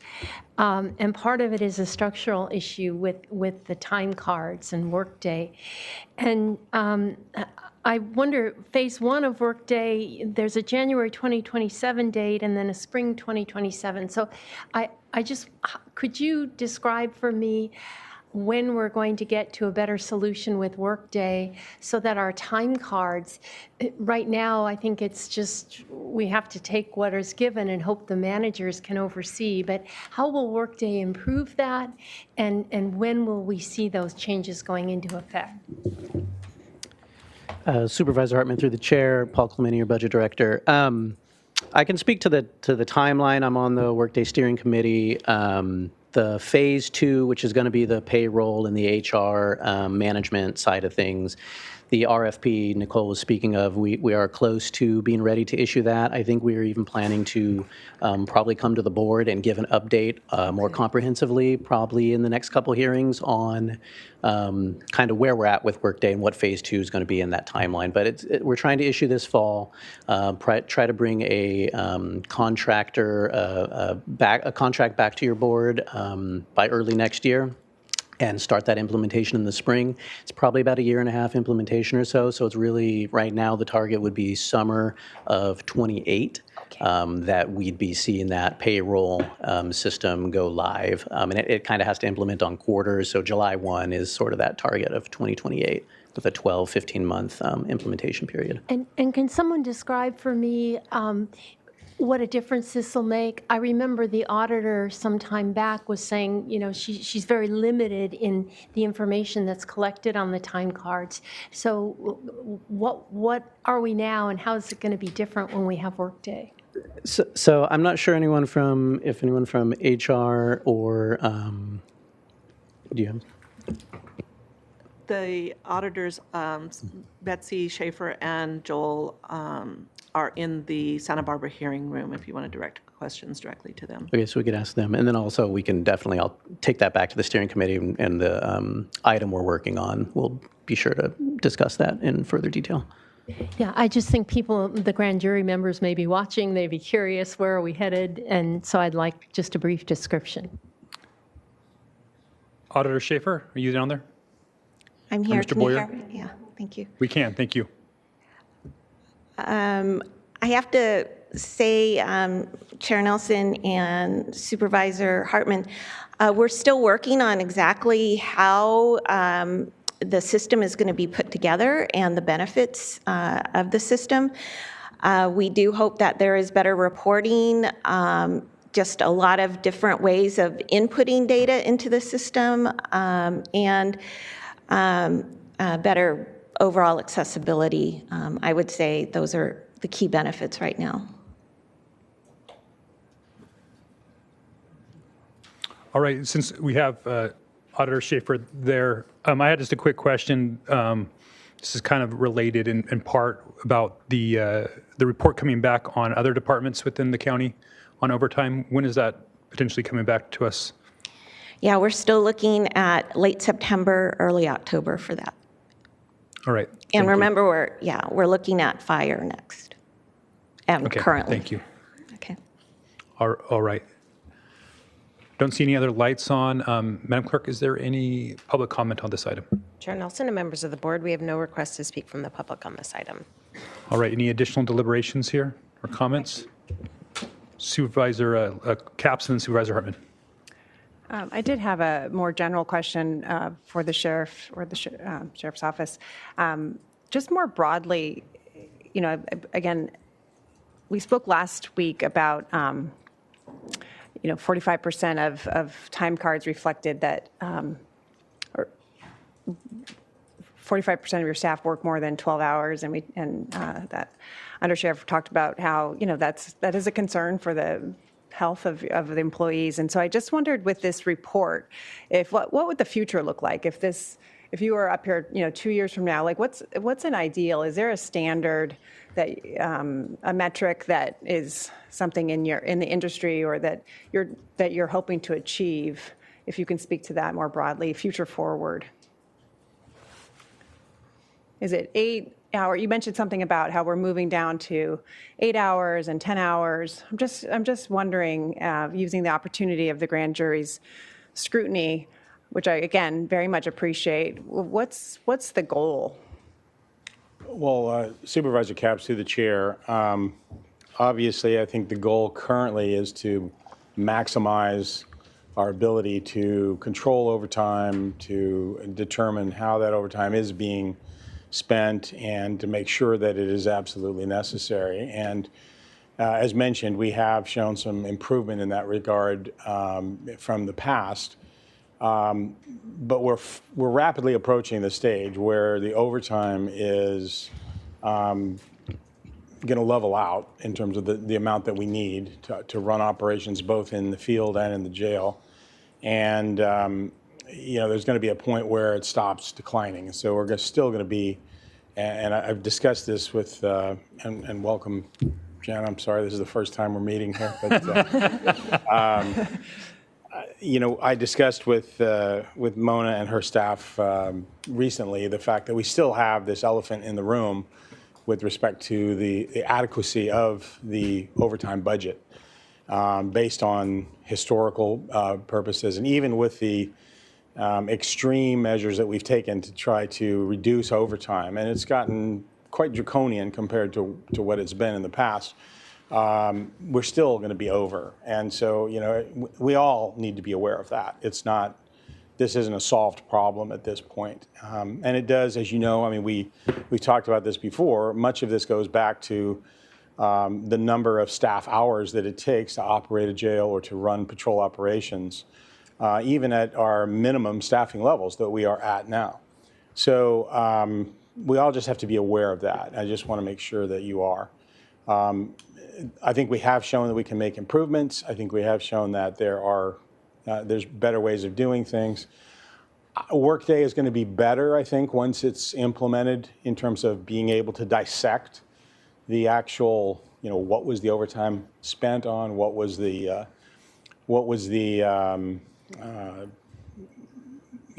particular part of the operation demanded the most overtime, and is that something that we can look at, and should that be better resourced perhaps in another way? The challenge that we have, as you all know, is that it's less expensive to fill the gap with overtime than it is to fill it with full-time employees. We crossed that threshold where the actual salaries and benefits of the employees today exceed what it is in overtime. So there is essentially a cost savings to use overtime rather than to use staff. But we want to make sure that we don't burn our staff out. As you say, 12 hours, the number of employees that exceeded that is concerning. Mm-hmm. And so it's all about balance, like everything in life, I suppose, and we need to try to work through that. But it's going to take us all working together to just have some difficult discussions about this as we move forward, and to work towards hopefully, incrementally, perhaps, filling some of the positions that would reduce the amount of overtime. Yeah, no, thank you. Thanks for those comments. And again, the grand jury, again, really pointed to some key things that thankfully we're well underway, and we will be even further once with this MOU and the agreement with your staff, with the Sheriff's Association. But so I hope that gets funded. And I also just want to point out, while you're here, Sheriff, there is a cover story on the Independent right now that is just incredibly inspiring and speaks to the rehabilitation in your jail that I know is such a priority for you. And I just want to give such a heartfelt shout out, because I was so moved by it, and I've been speaking with my family about it. And Ryan Cruz just poured his heart into it, and I know it has some substance to what we're doing here, because in the Northern Branch expansion, I know the design conversations just happened, and our new CEO was present for those. There's going to be even enhanced room for this type of rehabilitation spaces to occur.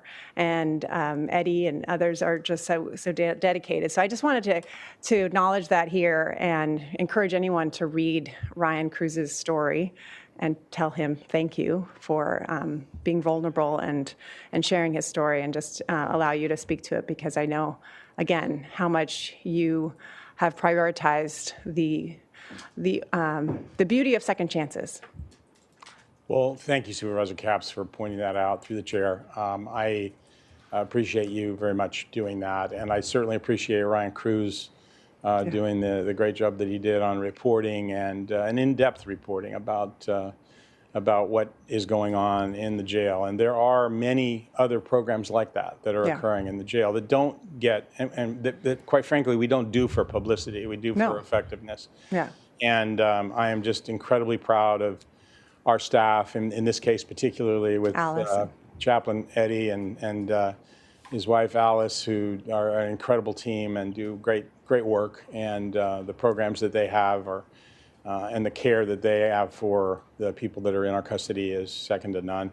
And so I appreciate that. And I think there's a lot of good things that are that are currently underway and that are actually on the drawing board right now as well, for trying to work to provide opportunities for inmates to reflect as they do in this class upon some of the traumas and some of the issues that they've had in their lives, and being able to deal with that and move forward and be successful. And for that, we're grateful for the partnership, the volunteer partnership that we have through Brian Cruz and the writing class, and also through the chaplains program and others that are really provided at no cost to the taxpayers. Right. And we gain a great benefit. And I think it's difficult to quantify it with respect to recidivism reduction, but I think it's all on that same track towards that. Great. Thank you. So thank you. Right. Thank you, Supervisor Kaus, for pointing that out. Supervisor Hartman. Sorry. You still? Nope. All right. Just a few comments from me. When I saw the title of this, what's up with the overtime, my response I wrote down was, we know, we're on it, and we are. And I think that's really important here. I think we've been having a productive conversation, and we just really appreciate, Sheriff, your department's efforts here. It's overtime's kind of driven by three things: unplanned events, which we can't ever budget for, really. We can expect staffing shortages, which has been a chronic issue in law enforcement, not just in Santa Barbara County, but elsewhere. But and then MOU-enabled practices, and I think we've kind of got our arms around some of those. We've made some significant progress over the last year when this has been highlighted, and I think it's something that's going to benefit the organization as a whole, not just in the Sheriff's Department. I think we need to take a look at this. I think we are trying to be better stewards of taxpayer dollars, and I think what the grand jury is looking at here was important, but I do definitely think it's not necessarily something that we needed them to bring it to us, because we were really already trying to tackle that problem here locally. One last comment that I just thought about when you, well, actually two. Right now, salary and benefits it's cheaper with overtime, but in a few years, when we eventually retire the pension and we don't have the same contribution rate, that may change. So I think that needs to be on the radar for the department and the organization, because right now we're paying a significant portion of your first 40 hours towards your retirement. That will change later on when that number comes down. It may be cheaper for us to hire new employees, which I hope it does, so we don't have burnout. And then the other issue is that we, at some point, and I know that the sheriff will appreciate this, we need to right size our budget for overtime. I mean, I know it's hard right now because we have unplanned events. We are running 2 jails, one that we're decommissioning. It's a dynamic environment, but I think that's something we need to do so we're not constantly back in this place where you're getting criticized every year as going over budget. We as a board know that you're going to go over budget. That's one of the reasons why we negotiated the contract with the DSA the way we did, and we gave them some credits for bringing down this overtime, because we know it's going to be a cost whether it's budgeted or not. And I think some point in the future we need to get our arms better around that and hopefully do that in the next budget year. So those were just my last thoughts.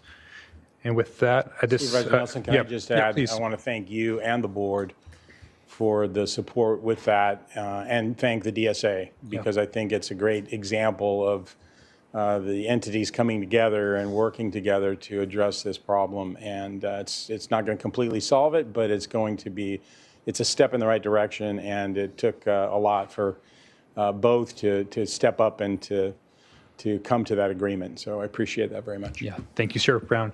Supervisor Capps. So I'd like to make a motion of the recommended actions, accepting A, B, and C, but I'd like to slightly amend A, if possible, just with finding recommendation 3. You hold on 1 second. Let me pull it up for myself here, if you can. It's very minor. Okay. But I like to agree with the grand jury when when possible. And this one is so technical. Rather than saying this recommendation will not be implemented, it's just saying this recommendation will be implemented 3 months after the listed timeframe. It's just wordsmithing. Before we do that, I guess I need to check, because I know that some of these responses are required. We can't, I know that we're fairly prescribed in some of these, so I want to double check. I'm more than happy to accept the amendment for the intent of it, but I want to make sure that that's appropriate. Ms. Parmley, or maybe County Council can chime in. Yes, thank you, Chair Nelson. We would defer to Council's perspective on that question. Mr. Chair and members of the board, so under the penal code, on the recommendations, the options are the recommendation has not been implemented with a summary, or another option is the recommendation has not yet been implemented but will be implemented in the future with a time frame for implementation. So I think that That's might be fine. what Yeah. you're addressing. I'm not sure of the time frame from what you heard, so I'm not sure how we would address that. It's just trying to frame it more positively, since we are, again, I try to look at these as the spirit of the recommendations as opposed to the technicalities. But if it's not, again, very minor, but if we can just state it in the positive, the recommendation has not yet, but will be, or something that effect. Chair Nelson, if your board would like to make that change, we'd recommend that the time frame be summer of 2028. By the end of summer. It was said in the report that it was just 3 months after, but anyway, okay. Supervisor Capps, I believe that was when the implementation was scheduled to begin. Okay. Spring 2027. Okay. All right, so let's try that language here. Let's go make sure we have a good motion. I don't want to make a big deal of No, it's fine. No, it's fine.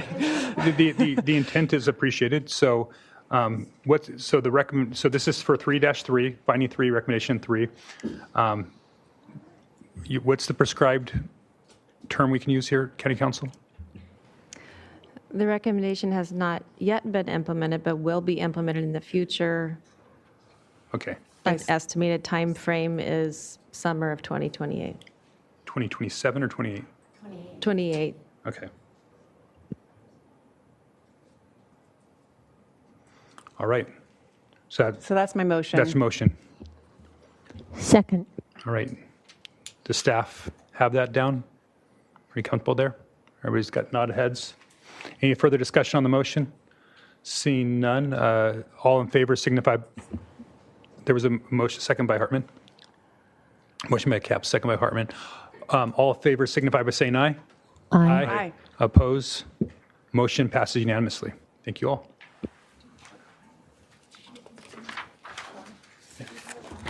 Yeah.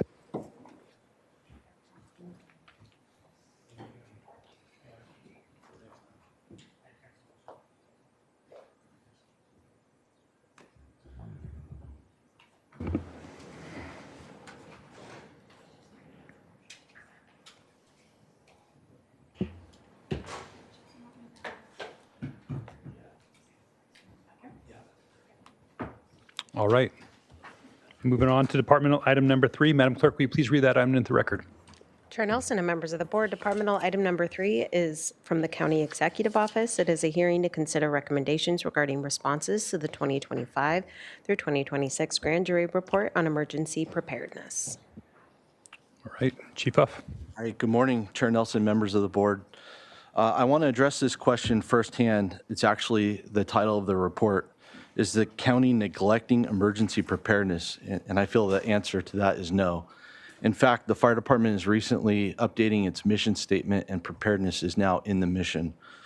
I do want to thank the grand jury for the time and effort they put into reviewing the county's emergency preparedness program and for highlighting and bringing to attention this important issue. Emergency preparedness is critically important in Santa Barbara County, and I believe that the county and the grand jury both share the same fundamental objective, making sure that we are prepared to protect our communities when disaster occurs. We also appreciate the opportunity this report provides us to take another look at our program. recognize what is working, and identify areas where we can continue to improve. I'll keep my comments brief today and focus primarily on the county's responses to the findings and recommendations. Oh, that's me. The grand jury released its report on June 16th. The report primarily focuses on OEM staffing, resources, and organizational structure, including its placement under the fire department. The report includes 5 findings and 8 recommendations, all of which require formal response by your board. As we go through them, you'll see that the areas where the county respectfully disagrees with the grand jury's conclusion are areas that we've already addressed and have existing county policies and practices, but we believe that further analysis is appropriate in certain circumstances. Before getting into the findings, I think it's important to briefly clarify OEM's role. OEM is a division within the fire department, but its mission is countywide. It is responsible for preparedness, mitigation, response coordination, recovery, and continuous improvement related to emergencies and disasters. OEM also serves as the primary coordination point for the Santa Barbara County operational area. That means its responsibilities extend beyond county government and include coordination with our cities, special districts, education, nonprofit, volunteer organizations, and other public and private sector partners. Its work includes all hazard planning, training exercises, public education, alert and warning, EOC operations, and again, that operational area coordinator and disaster recovery. That countywide mission and responsibility did not change when OEM was transferred administratively under the fire department in 2023. After analysis, planning, and deliberate action, I want to highlight that while OEM is housed under fire, emergency management is not solely a fire department responsibility, it's a countywide responsibility. The county respectfully disagrees with finding number 1, which has to do with its placement. I think it is an important distinction of what actually changed when OEM was transitioned to the fire department. That transition moved OEM's day-to-day and managerial support to fire. It did not change the countywide mission, its operational area responsibilities, or the authorities it has under the county Chapter 12. The CEO still remains the Director of Emergency Services, and OEM continues to coordinate emergency management across county departments and throughout the operational area. I also want to be very clear about one important issue to me. Our emergency managers and OEM staff are critical and essential members of the fire department. Bringing OEM into fire never intended to diminish their profession, their specialized expertise, or their unique mission of emergency management. In fact, the intent was exactly opposite, to support, enhance, and make them better. Emergency management is a distinct professional discipline, and we value it as such. Being part of the fire department does not make OEM any less of an emergency management organization, nor does it change its countywide responsibilities. The integration provides greater connection between emergency planning, operational response, along with access to the fire department's administrative, logistical, communications, GIS, and operational resources. That was part of the intent for the transition. For these reasons, we do not believe that OEM's placement within fire negatively impacts its ability to fulfill its mission. Recommendation number 1, the county will not implement this recommendation. This is a recommendation to move it back under the CEO's office. We believe that the current structure provides OEM with that administrative operational support from the fire, but preserving its countywide mission and its operational area responsibilities, and with its direct coordination with the CEO's office when needed. As I mentioned before, the CEO remains the Director of Emergency Services under Chapter 12. That authority did not change. For these reasons, we don't believe changing the reporting structure back to the CEO's office would improve the emergency management capability. Finding number 2 addresses staffing, and the county disagrees with the finding as written. To be clear, we're not saying that the staffing level right now is necessarily the right level. Rather, we don't believe that the report provides the workload analysis necessary to determine what is the appropriate staffing level. Emergency management staffing should be based on the program's responsibilities, actual workload, service expectations, and available resources, and the ability to support across the organization to each specific county. We can also augment OEM with resources throughout the fire department and the greater county as a whole, particularly during emergencies. That being said, we believe the staffing question is legitimate and does deserve an objective evaluation, which we'll discuss in the next recommendation. Recommendation 2 recommends increasing OEM staffing to 12 full-time employees. The county believes this requirement requires further analysis. The grand jury identified 12 positions it believes should be compromised in the program. However, the report does not provide the workload analysis or an established industry staffing standard that demonstrates 12 is the appropriate number for Santa Barbara County. Rather than start with a predetermined number, we believe that staffing should be based on the work that actually needs to be performed. That includes our mandated and our mission critical responsibilities, again, our workload, service levels, available technology, and shared resources across the county, and our fiscal resources necessary to sustain and support that program. For this reason, we are moving forward with the independent assessment of OEM. That assessment will help distinguish between resources that are necessary to accomplish the mission and resources that provide measurable improvements to preparedness and enhance service levels. The staffing level may ultimately change. We want that determination to be based on an objective analysis on the needs of our county, Santa Barbara County. Once that assessment is complete, we'll be much better prepared to have a position of what our staffing numbers should be. Finding number 3 addresses our disaster service worker program, and the county disagrees with this finding as written. I do want to acknowledge the underlying issue. Maintaining a trained and capable cadre of employees who can support an extended EOC activation is absolutely important and requires constant attention. Where we differ is the consequences of not having 204 fully trained people at a particular point in time. That does not mean the county is not prepared to operate the EOC. It is important to note that the EOC is scalable based on the incident size, type, complexity, and duration. We also have a requirement in the county that every county employee is a disaster service worker. The county has over 2,000 employees. With departments, the departments are responsible for assigning positions in the EOC and provide depth in that staffing. We actually have over 244 trained employees, just not rostered as such. Employee turnover, changing assignments, these types of things mean that this number is never static. Training, exercising, recruiting, and refreshing the roster is a continuous process. The county has a policy and organizational framework in place that works.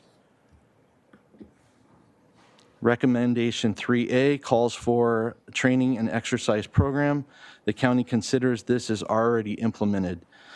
We have a board-approved disaster service worker policy. That policy establishes training requirements for county employees, specifically those assigned to the EOC positions. OEM coordinates that training, conducts exercises, and tracks compliance. I do want to highlight that implementation does not mean completed. Maintaining EOC readiness is a constant process.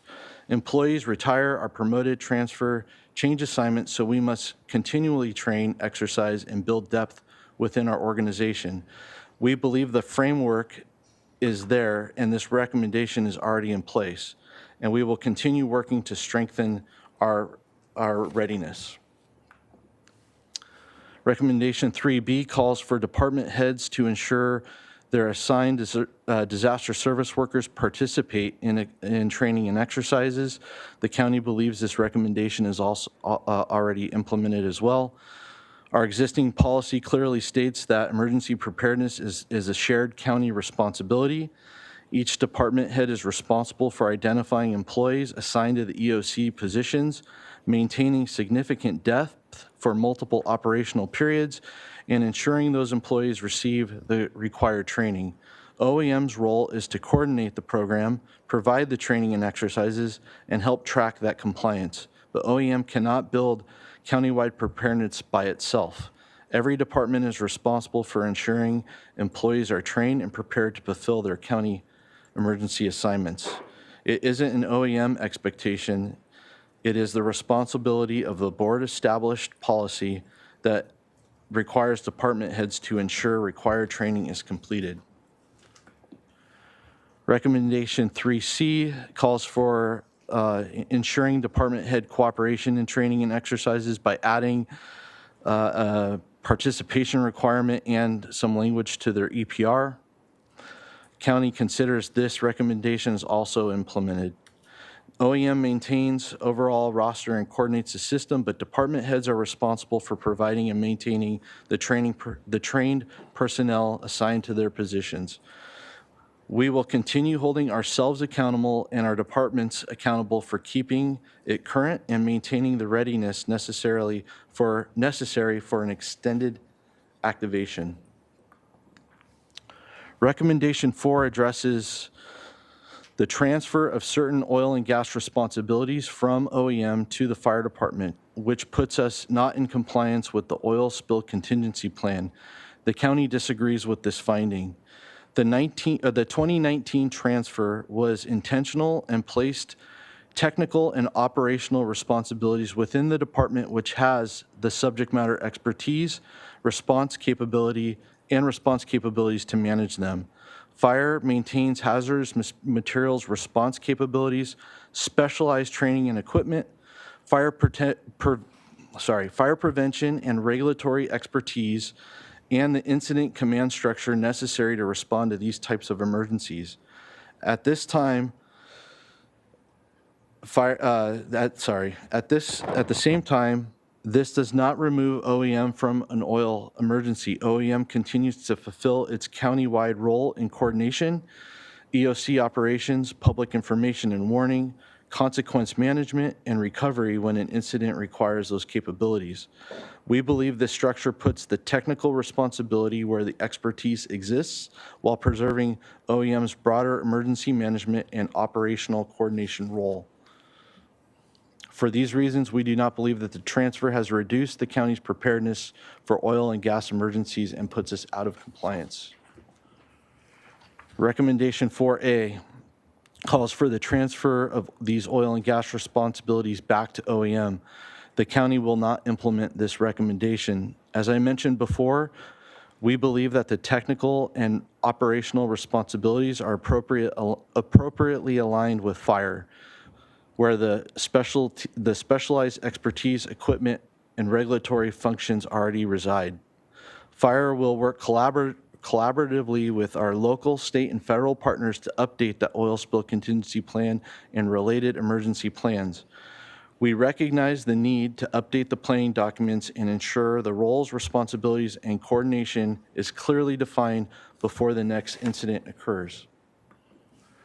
Recommendation 4B addresses OEM's involvement in the unified command during an incident. The county will not implement this recommendation. Fire is defined as that local on-scene government coordinator establishing its role in the unified command.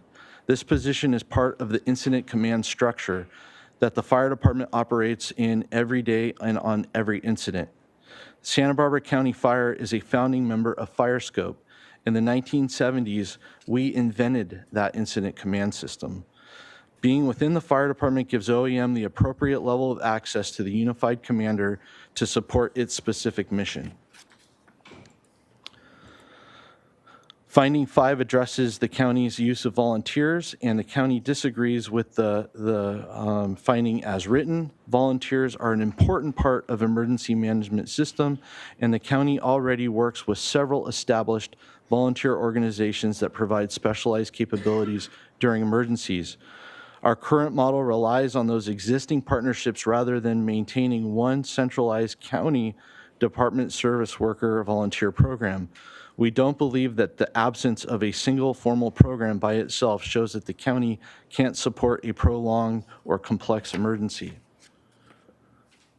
Recommendation number 5 calls for establishing a formal disaster service worker volunteer program. The county believes that this requires further analysis.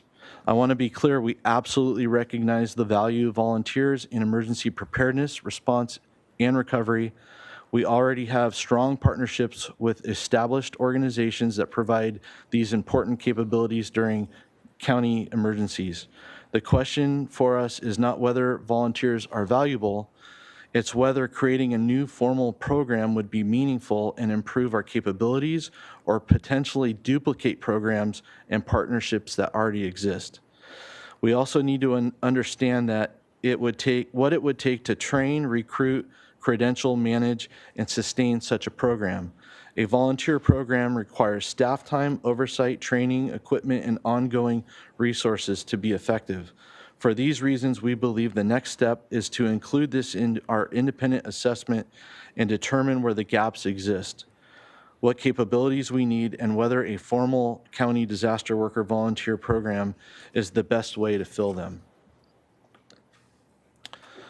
With that, the recommendations before your board today are to adopt the responses to the grand jury's findings and recommendations and authorize the chair to sign the response letter to the presiding judge and make the required CEQA determination. I want to close again by thanking the grand jury for its work and attention on this item of emergency preparedness. While we may respectfully disagree with the report's findings, we share the same goal, ensuring that Santa Barbara County is prepared for emergencies and disasters we know that we will face.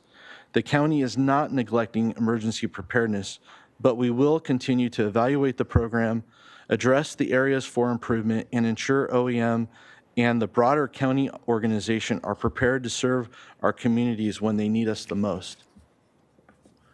And I'm now available to take any questions. All right, questions from the board. Supervisor Capps, then Supervisor Hartman. Well, actually, Supervisor Hartman can go because she's been here longer, and maybe we'll answer some of my questions. All right, Supervisor Hartman. Well, first of all, I remember when EOC was put with fire, and that was a really important thing because we weren't getting the kind of integration that we needed. And fire, I think of EOC as kind of the nervous system, and fire's the boots on the ground. And we didn't always have the connection that we needed. So I think that is really important. I also wanted to ask you, we've made some significant investments in our EOC, and would you please describe those? Sure. Well, the EOC itself, the main building, was a significant investment considering what we were operating out of before, some double-wide trailers. We have a state-of-the-art EOC, and we've recently added a larger call-taking center and a JIC for information sharing. So the county is even continuing to make those investments to improve the EOC. Right. So we have a state-of-the-art facility, and I know I sometimes have an opportunity to talk to employees at their halftime highlights after 6 months, and they all know they're emergency workers. I mean, that is comes with the definition of working for the county of Santa Barbara by law, and they take that very seriously. I'm not aware of all the programs that we have to train them, but I know that they do exist. I think there were two things that the grand jury highlighted that we are working on, so I appreciate their work. One is the assessment, staffing assessment of the EOC, and do we have adequate staff, and doing a regular study of that, and I think that that's a really great idea. The other is the issue of the volunteer program, and I'm glad that we're going to do further work on that. I know that we've had, since 2014, 43 declared emergencies. So we're in a constant state of emergency. And I think we are very experienced in how to manage emergencies and keep the business of the county going. But and you built up a lot of relationships. But when it comes to the volunteer organizations, for somebody from the outside looking in, it's kind of a morass. And I think you're going to do a gap analysis, it sounds like. But that would be really helpful to know what organizations are out there, have that listed, and formalize it in some way. I don't mean necessarily MOUs, but just you all have an understanding of those relationships, but I think it would be great for the wider public to be able to see that and understand. I'm really interested in equine evac, and we've had a number of meetings where EOC has tried to help us in the Santa Ynez Valley, for example.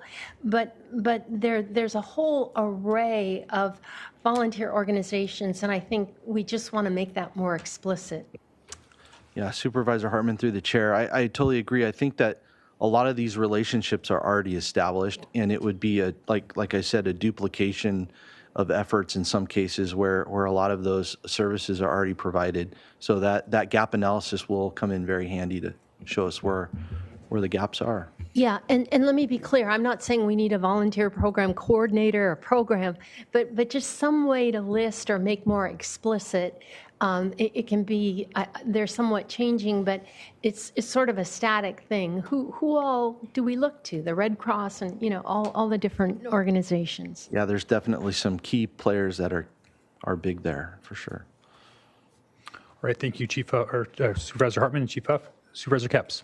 Yeah, thank you. I thought that's where you were probably going to go, Supervisor Hartman. And I just wanted to, because I wasn't here when the decision was made to move the Office of Emergency Management under the CEO's office, and so if you could just elaborate a bit more on how fire chain of command, what the operations center really looks like, and how you really deal with much more than fire, and how what benefits are there to this staffing. And I just have to sort of editorialize, it's a little unusual, I think, for the grand jury to have focused on sort of organizational charts.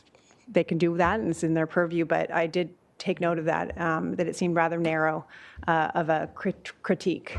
So can you speak to the benefits? Sure. Supervisor Capps through the chair. I wasn't also not in this seat when the transition was what happened, but was definitely in the fire department. But I've gone over the transition document. I've talked to the key players, and it was definitely a well thought out and coordinated transfer. The benefits that OEM gets is they're a department of 7 people, and the fire department has over 319 people. Right. So we can add. We have a GIS section. We have a logistics section. We have sections within the fire department that can help there and at the administrative day to day. But also when there is an incident, we have people that are trained in ICS, maybe not in the EOC, so to say, but examples like I can think of the activations that I've been a part of and responded to, but the COVID response was one of the biggest one, way outside of our normal realm, and for everybody, OEM staff, for the fire department. But with the fire department, we have these greater. We have ability to mobilize and get more resources than they do on their own. And so again, it's a collaborative effort. It was never intended to dismiss or to make them not as needed or diminish their expertise. I understand. So, and then on the point about oil spill preparedness, can you explain why keeping those functions within the fire department is effective? Just if you can describe. I mean, I know the grand jury also recommended moving oil spill responsibilities back to Office of Emergency Management, but you have that operational authority now. Can you just speak to the expertise of the fire department? Sure. Supervisor Capps through the chair. So I was a part of that transfer. Sure. And We were basically duplicating a lot of efforts. There was inspections and trainings and things going on with the oil industry, and OEM had a person there, a representative, and the fire department did too. So we're basically overlapping and bringing everything into one point. Just it made sense to kind of economies at scale. We had a regulatory, part of it where they did not, and we really do have, in my opinion, that the expertise to be part of that unified command system. That our department was one of the founding members of FireScope that actually created that. So it made sense to eliminate the duplication. And what was not intended to do was to cut off the coordination with OEM, who is still needed to do all those things, those support type missions with the recovery and alert and warning and all those other duties. So it was intended to be a better coordination. And that happened before OEM was transferred in to fire. It was years before. Yeah. And it's always good to have fresh eyes and a grand jury taking a look at areas where we can improve, particularly in the areas where community can get more involved and draw attention. So on the topic of volunteers, I know, VOAD is, we rely on them and we're so grateful. Red Cross and other faith-based organizations, I've gotten to know a little bit of them, CERT and Listos. They were so instrumental during the Thomas Fire and debris flow. Can you speak to what you anticipate? What's the future? I mean, are you concerned? Are we seeing a lot of deterioration of that kind of energy out there in terms of the volunteerism? I have not seen that. I haven't either. And it's the same people in all these activations that Sure. You see the same faces that will continue to show up. But it is, I think it is a concern. Our culture as a society is changing, and maybe volunteerism is not as high up as it used to be. But I'm not noticing that at the level in the EOC. And again, we cannot. We can't manage these incidents without our volunteers. We just don't have the expertise, the staff, all of those things. So we do really rely on all of the volunteer partnerships that we have to make things happen. Yeah. Okay, those are my questions for now. All right, thank you, Supervisor Kepps. Do we have any public comment on this item? Chair Nelson and members of the board, we have no requests to speak from the public on this item. All right, any further discussions from the board? I just, appreciate Chief Huff, your presentation. I think for a long time, calling you the fire department's a misnomer. You guys are so much more than that. And I think it's been seen by this board for quite some time. That's why we were very interested in looking at EMS and ambulance service, that we as county taxpayers employ 24-hour service out of your department, and we know that fires happen and need absolutely response, but there's so much more that you guys do, and I think this fits perfectly.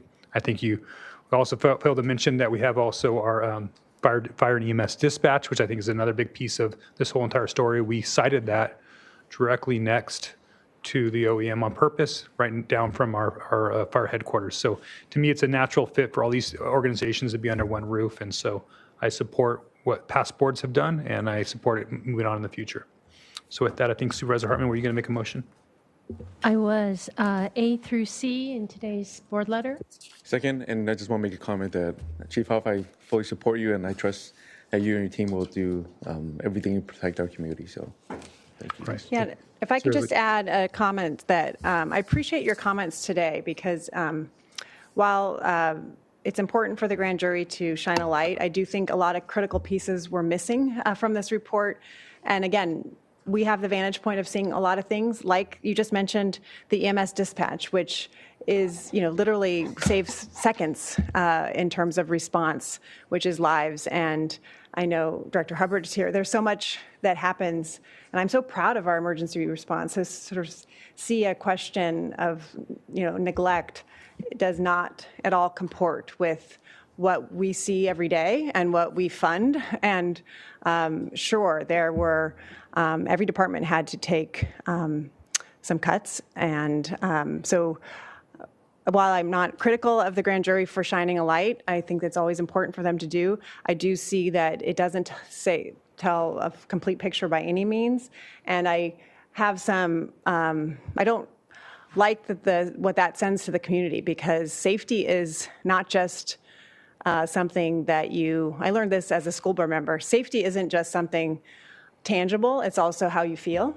And we want to make sure that our community feels safe, because they should feel safe. We have a very robust, dedicated team of first responders, not just those who wear the uniforms and do this as their day job, but all these volunteers. And I'm so proud of them. And I think this is an opportunity to thank them and to affirm the work that our county does. And I just know from our vantage point that it is the highest priority of what we do as a county government. And our new CEO said it in her comments. We're on the front lines here and we feel it. So thank you, Chief Huff, for your comments by disputing the title, because we are not neglecting. In fact, we're fortifying. Thank you. All right.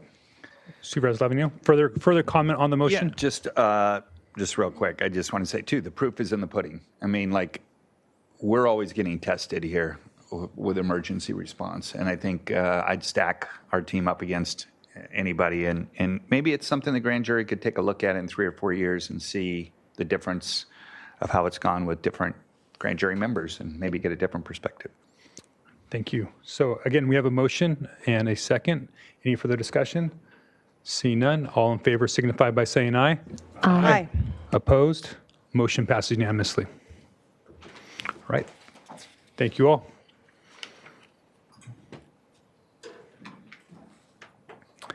We'll be transitioning here to our next item, our fourth and final departmental item today. Madam Clerk, can you please read that item into the record? Chair Nelson and members of the board, departmental item number 4 is from the County Executive Office. It is a hearing to consider recommendations regarding responses to the 2025 through 2026 grand jury report on property tax bill charges. All right. Ms. Steele Blossom. Good morning, Chair and Supervisors. My name is Jessie Steele Blossom, and I'm a Principal Analyst with the CEO's Office. And today I will be presenting the response to the 2025-26 Grand Jury Report entitled, "What Are These Extra Charges on My Property Tax Bill? A Look into What They Are and How They Are Spent." On June 23rd, 2026, the Santa Barbara County Grand Jury issued its report. The report reviewed the benefit assessment fees included in property tax bills and looked at how they were spent and whether residences were receiving the services they're paying for. The report includes 3 findings and 4 recommendations, which the board must respond to within 90 days of report issuance. In some areas of the county, residents agree to pay fees for additional services provided by a special district. These include things such as street lighting, mosquito control, sanitary services, flood control, and water conservation. Funding for special districts is levied through benefit assessments, which are reflected as additional charges on residents' property tax bills. Again, the grand jury reviewed how these assessment fees were spent and whether residents were receiving the services they were paying for. And the report recommends that the county increase transparency around how those funds are used and provide noticing to residents of special districts and community service areas, or CSAs. Under finding 1, the grand jury report says that the Board of Supervisors acts as the board for the dependent special district and can provide additional services to residents appropriately at a local level, but not all are transparent about how funds are used. And notably, taxpayers in county service areas are not well informed about decision-making. The county disagrees with this finding. Transparent information is available for all special districts. Every 5 years, the Santa Barbara Local Agency Formation Commission, or LAFCO, conducts municipal service reviews for each special service area. These reviews include specific information about services provided and a financial analysis for each special district and CSA. Reviews are published by LAFCO and are considered at public hearings.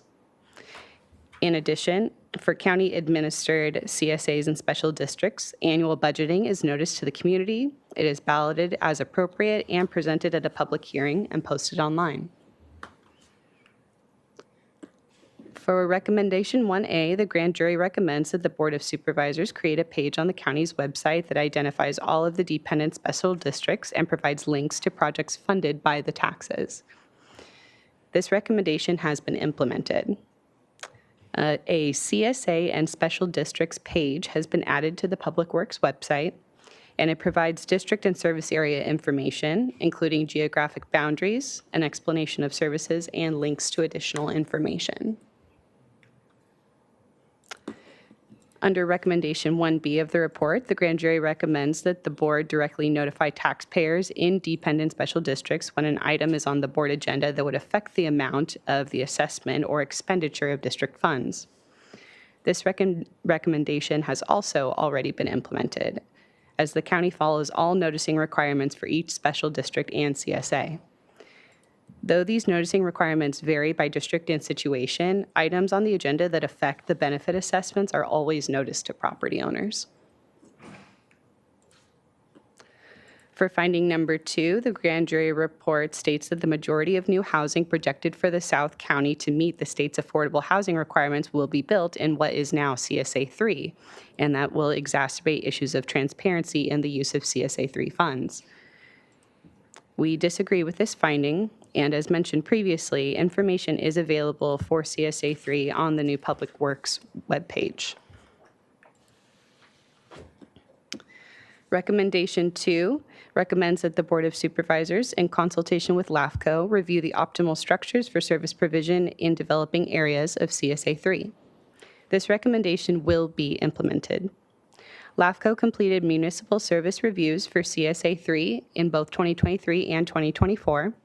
And during these reviews, LAFCO concluded that there were no obvious opportunities for structural changes in the governance of the district, but they did note that there was value in local agencies collaborating and exploring opportunities to improve delivery of municipal services. The county is currently reviewing these services and the CSA boundaries in the context of plan development to optimize the structure and services provided to the eastern Goleta Valley and other areas adjacent to Goleta. Finding 3 states more than 2,000 of the new housing units projected in the county to meet the state requirements will be built outside of what is now CSA 3, and those residents will require services in LAFCO-created agencies to provide services. We disagree with this finding. While the county agrees that additional services will be necessary to accommodate new housing units, creating a new LAFCO-created agency may not be required for all housing projects. There are currently 3 large housing developments in the pipeline. One which is currently within CSA 3, and that's the San Marcos Tatum project. One that is planned to be annexed into CSA 3, and that's within the South Patterson area. And one which will be evaluated by LAFCO as the development progresses, and that would be Glen Annie. For recommendation 3, the grand jury recommends that the board, in consultation with LAFCO, ensure that any agencies created to provide services to new developments provide a clear explanation of services to be provided and the costs to residents. This recommendation will be implemented. Any agencies created to provide services to new developments would include an analysis and reports detailing services, a public outreach process, and would require a vote of the assessment payers. Implementation will occur concurrently with appropriate processes to establish a new CSA and/or annex into an existing CSA. The recommended actions for your board today are to consider the responses to the grand jury report, authorize the chair to sign the letter with the responses and forward it to the presiding judge, and to also find that this action is not a project subject to CEQA. And we're now available to answer any questions you may have. Thank you. All right, thank you, Ms. Steele-Blossom. Questions from the board? I'll jump in for a moment. That was an interesting report, and appreciate the CO's and county's responses. I think there was a big miss, though, by the grand jury and potentially by us to exclude the county facility districts as well on the county page. I think that's maybe it's only because it exists in my district and nowhere else, but I think it's a huge amount of money that goes towards services countywide that are enjoyed by all county residents that are only paid by specific county taxpayers. So I think that should be reflected here as well. So it's something that should be added. I know it's outside of the grand jury's recommendation.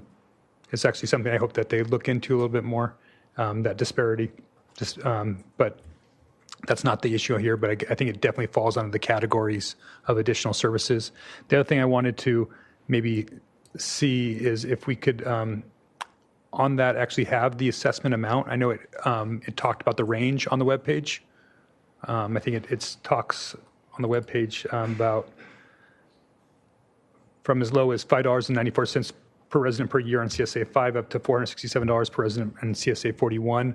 I think having a list of all those rates on there, I didn't see them on that webpage. I think that'd be helpful for additional transparency.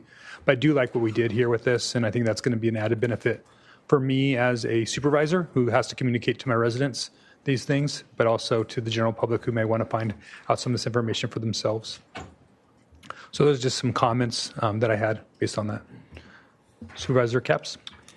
Yeah, it's really, I'm all for more transparency with government and appreciate the grand jury pointing this out. I mean, I think these notices that come in the mail with your tax bill, it's an opportunity to explain how our taxes being spent. And when I looked at the example in the packet, CSA 3, which is in my district as well as Supervisor Lee's, it just is an acronym. It says CSA Ben something acronym. So, I mean, we have a new tax collector coming in, maybe, even just adding the word parks, I think people would be probably slightly more motivated to pay that $24.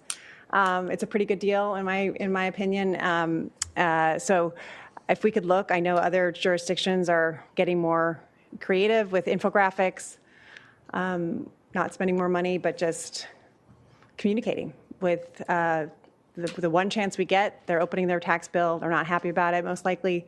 And so, again, not really a form of a question, but to those, I know you obviously track this money really carefully in terms of CSA.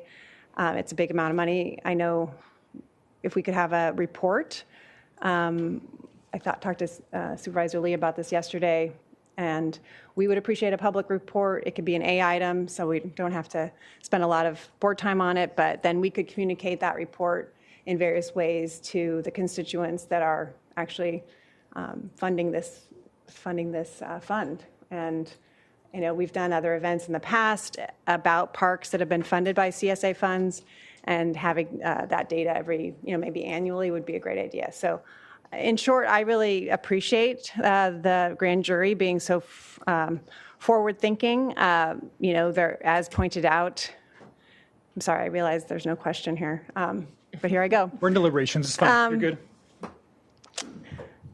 Director Sen, maybe I'll come up with one. But I guess that you sort of nodded that you said you'd do a report. I think you have to do a report anyway, but there is a lot of new housing coming, and it's going to be a while till there's property taxes associated with that new housing, because we just broke ground on one. So I just appreciated this huge heads up by the grand jury to start thinking, okay, we're going to have a much bigger CSA 3. And how should we handle that? And I'm confident that we will handle it well, because we're already, the departments are already working well together and working well with the City of Goleta, Public Works, et cetera. So I just want to assure the grand jury, if anyone's listening from that previous grand jury, that those conversations are active now. But I, as the supervisor that represents the bulk of the new housing, appreciated okay, let's start thinking about all the ways in which this fund is going to exponentially get bigger and not be caught off guard. So thank you. All right, thank you, Supervisor Capps. Supervisor Hartman? Oh, I'm reminded of a John Oliver show where he talked about special districts and these fees and said they're the most important government that nobody knows about, ghost governments. And so there's a whole ecosystem of special districts, dependent, independent, these fees. In my district, Sabata Canyon and Western Goleta have taken a lot of time from Public Works. So there's different financing mechanisms and different structures. And I really appreciate the grand jury pointing its finger at this and trying to say it's very confusing, because I think it's confusing to everybody. LAFCO, people look to the county and say, we're having these problems, the county should fix it. But really, we're just a local government on the same level as these others. And so we don't really have that ability. And LAFCO doesn't really either. And it's just kind of a function of how our state government has organized these things, that there's not a lot of visibility. And sometimes I would say that some of the people are being way overpaid maybe for what they're doing, but they don't get enough people to run for election, and so it's just what it is. So in terms of the county, I think anything we can do to bring more visibility, I've certainly encouraged that at LAFCO, but it's really kind of falls between the cracks. But the more we can do to help people understand, and we don't have consistent financing mechanisms. We've sort of invented different things over time after Prop 13 to be able to fund parks and roads and services. So it maybe something explaining the evolution and what we don't do anymore, but we still have existing, and what we plan to do in the future, because I'm confused. All right, thank you. Director Sneddon? Supervisor Hartman and Supervisor Capps, through the chair. Those are points well taken. I think we do the annual administrative item that comes with the board, but we could put some added information in there about what we've done over the year in these CSAs.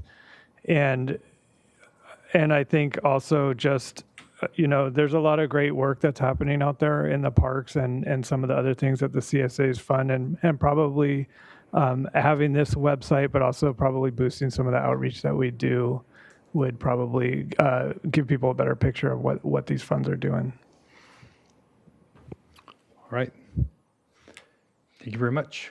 Supervisor Capps? Well, I'll just say I'm torn on the recommendations. Finding one says that they disagree that taxpayers are not well informed. I would agree. So I don't want to make a big issue. It's subjective. I think we can do more. And if there's a way to reword that, I could just vote against it. And either way, I don't think we have to belabor this too much, but I think there's always more we can do to be communicating. This report achieved its objective. I believe for my office, my team, that I want to do more to communicate to our constituents about CSA 3. But I'm just putting it out there that I probably will be voting against some of these findings, not necessarily the LAFCO one, but in terms of better communication about CSA 3. And thank you for reminding me that you do the report. I think, again, I would wish our tax bill could be more creative and actually explain what this information is doing. So I'll see where the board wants to go in terms of wordsmithing. It's never the best activity up here from the dais, but we can see how far it takes us. So your concern specifically is about finding number one, that we disagree. Is that the one that I'm looking at? Can we potentially it up? I'd like to see if we can find something that makes everybody happy if we can. I mean, I've seen a response in other ones that says requires further analysis. How about partially disagree? Mr. Chair? Yes. So there's specific responses for the findings, and then there's specific responses for the recommendations. So on the findings, if you either agree, or another option would be to disagree wholly or partially, so maybe you could partially disagree. So those are the only two options. And then if you partially disagree, you specify which portion. But on the findings, you either agree or disagree. On the recommendations, you have the implemented, not yet implemented, but will be, or requires further analysis. So Supervisor Capps, your concern is about whether the information is properly getting out there about how these funds are being used and services? I think if you did a poll of people asking if they understand how their CSA dollars were being spent, I think that the answer would probably be very low. If you did a poll of supervisors, it might be low. So on the one hand, we are doing a website and we have an A item every year. So yes, we are checking the box. On the other hand, the way this is worded, taxpayers in county service areas are not well informed. It's hard to disagree with that. So again, a lot of this is just the way we're boxed in on these reports.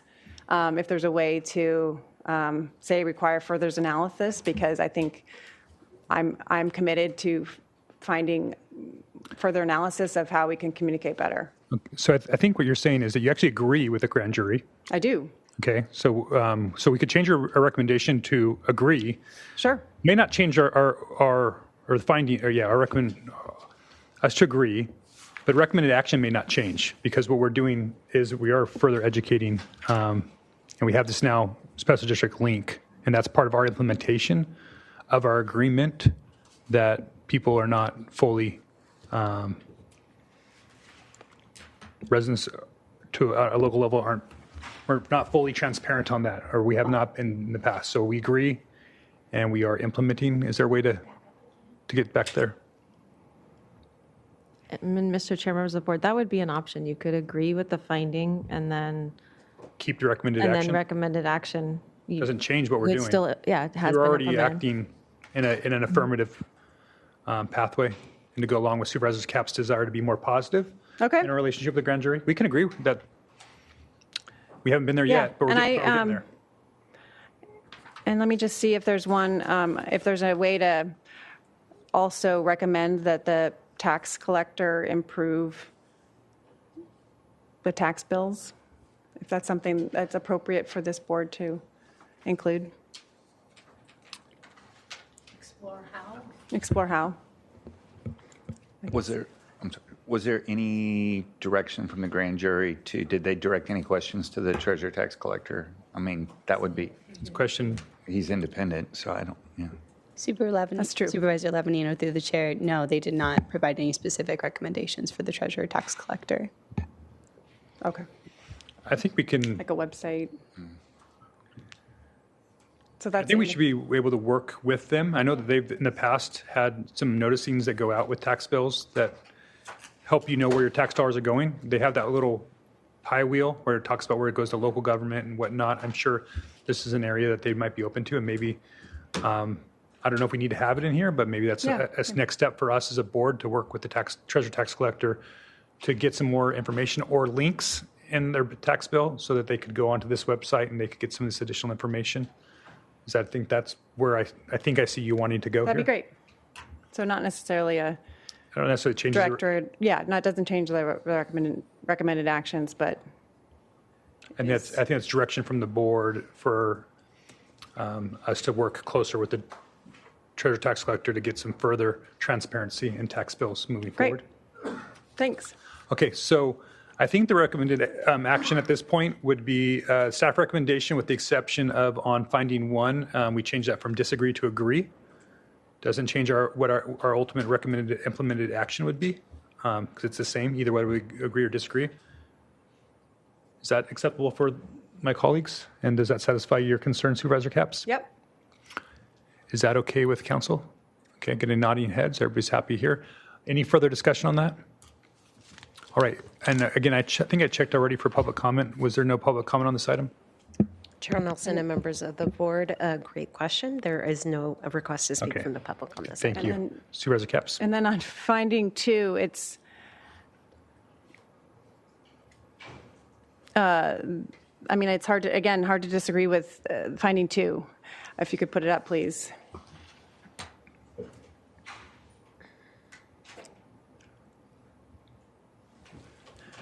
So maybe it's the same approach. We could agree with the finding. I don't know how you could disagree with that. Okay.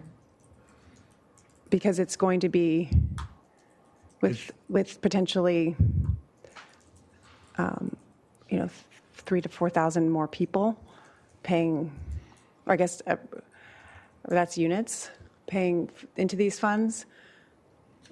It's hard to argue with the fact that transparency issues won't be exacerbated. Okay. I'm still fine with going to agree. I think our recommended actions are still prudent.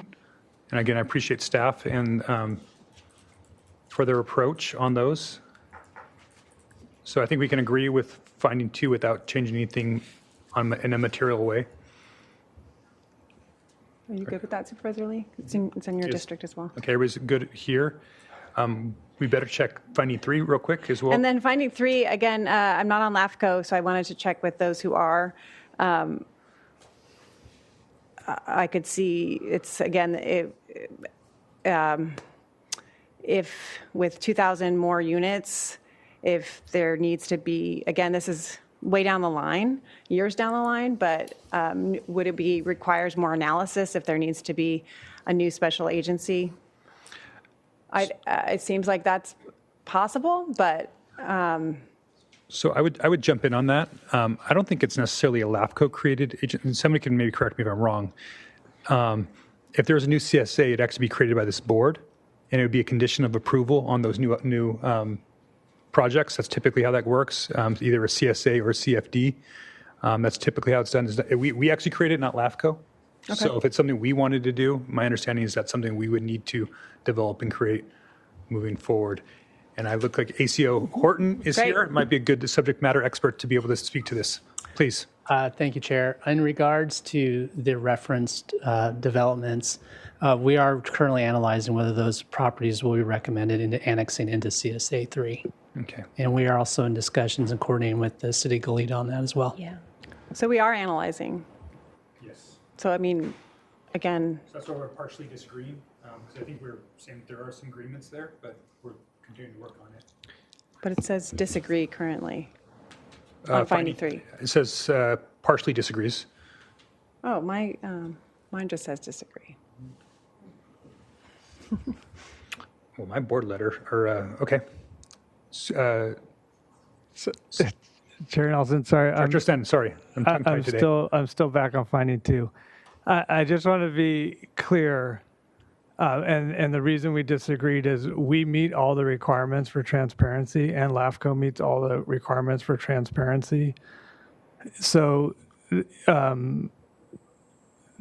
there's a difference between that we could do more communication and we could give people more information, but I just want to be clear that we, the county, and LAFCO are meeting all the transparency requirements for the CSA 3 area, which is the second part of that sentence there.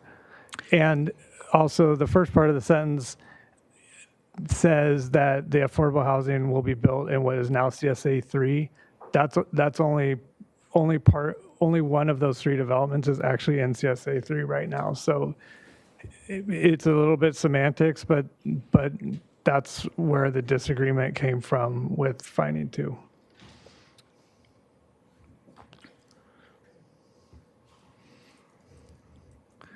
Which housing project will be in CSA 3? So the ones near San Marcos High School, the Tatum and San Marcos Growers projects are already in CSA 3.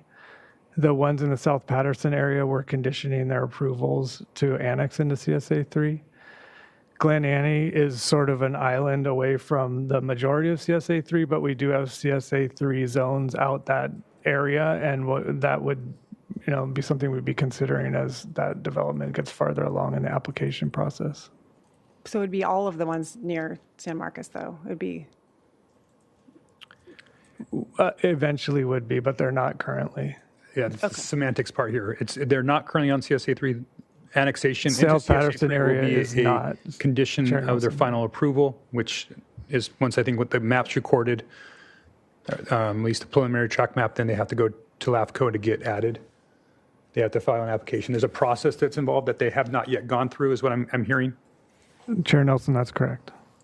But again, I try to look at the spirit of these questions, and I do fully relate to the concern of the grand jury of all of the new housing is coming to this area, and therefore, how are we going to make sure that these funds are communicated and spent with transparency? So I would just embrace that notion and not resist that notion. So, I think just to answer, going along with Supervisor Capps is saying, and what I'm also hearing from Director Sneddon is, yes, staff has satisfied the minimum standard, but I think what you're asking for, Supervisor Capps, is going above that. We're not saying staff has not followed board direction. I think what we're saying is we as a board want to elevate that conversation beyond the minimum that's required.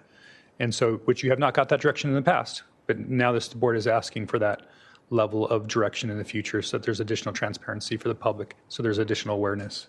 Is that accurate, Supervisor Capps, to land where you're at? Yeah, yeah. But again, it's there's no criticism in this. It's just sort of saying it's going to be big. Let's make sure we meet the moment. And I think why not? Let's just agree with that notion. Okay. So, but again, Director Sneddon, you are meeting the moment up until now. So let's just communicate to the grand jury and the public that we intend to continue doing that. Okay. So I think the motion is going to be staff recommendation with finding 1 and 2 to be changed from the words disagree to agree. On finding 3, did we want to agree with that one as well, Supervisor Capps? Chair Nelson, I'm just Yes. noting the memo in your packet does say partially disagree. The slide says disagree, but the memo itself, the draft says partially. And so I guess in County Council, so the draft memo that we have was the controlling deal. So this is the PowerPoint's is slightly off here. It says disagree when the actual draft memo and the recommended actions have us as partially disagree. That's correct, Mr. Chair. So when the board takes an action, you can just clarify that it's partially disagree if that's how you want to keep it. That is what's recommended by staff. And I think partially disagree is appropriate because LAFCO doesn't create that agency. It's actually going to be us. So we need to partially disagree on that one. That makes sense. Okay. Great. All right. So I'm going to go ahead and make the motion. Staff recommendation with the amendments of agree on under finding 1 and finding 2. And we are going to further clarify that finding 3 is partially disagree as it is in the memo, not in the presentation. So I'll make that motion just to get it out there so we're not too far from this discussion. I second it. Thank you so much. Thanks for, again, thanks for your willingness here to go along, and also to the grand jury for thinking ahead a few years in the future. Great. Thank you. So we have a motion and a second. Any further discussion on the motion? Okay, seeing none, all in favor signify by saying aye. Aye. Aye. Opposed? Motion passes unanimously. All right, that concludes our departmental items for today. We'll be go ahead and moving into closed session. For those members of the public that are watching this meeting, we will reconvene after closed session to report out from closed session, but we have no additional public business to present or additional departmental items. So this will conclude our regular portion of the meeting. So Madam County Counsel, will you please read out for us the items we will be discussing in closed session today? Thank you, Mr. Chair and members of the board. In closed session today, the board will be discussing existing litigation, including Flying Goat Sellers versus the county, which is a U.S. District Court case in the Central District, as well as Sunclose Bloom LLC versus the county, which is an Office of Administrative Hearing case, and Valley Crest Farmed LLC versus the county, which is also an Office of Administrative Hearing case. And then conference with legal counsel on anticipated litigation, deciding whether to initiate civil litigation in 2 cases. And the time estimate is 30 to 45 minutes. All right, we'll be back in about 12:45.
Welcome back to the August 25th, 2026 meeting of the Santa Barbara County Board of Supervisors. We're just returning back from closed session to report out. Madam County Counsel, can you please report out on any reportable actions?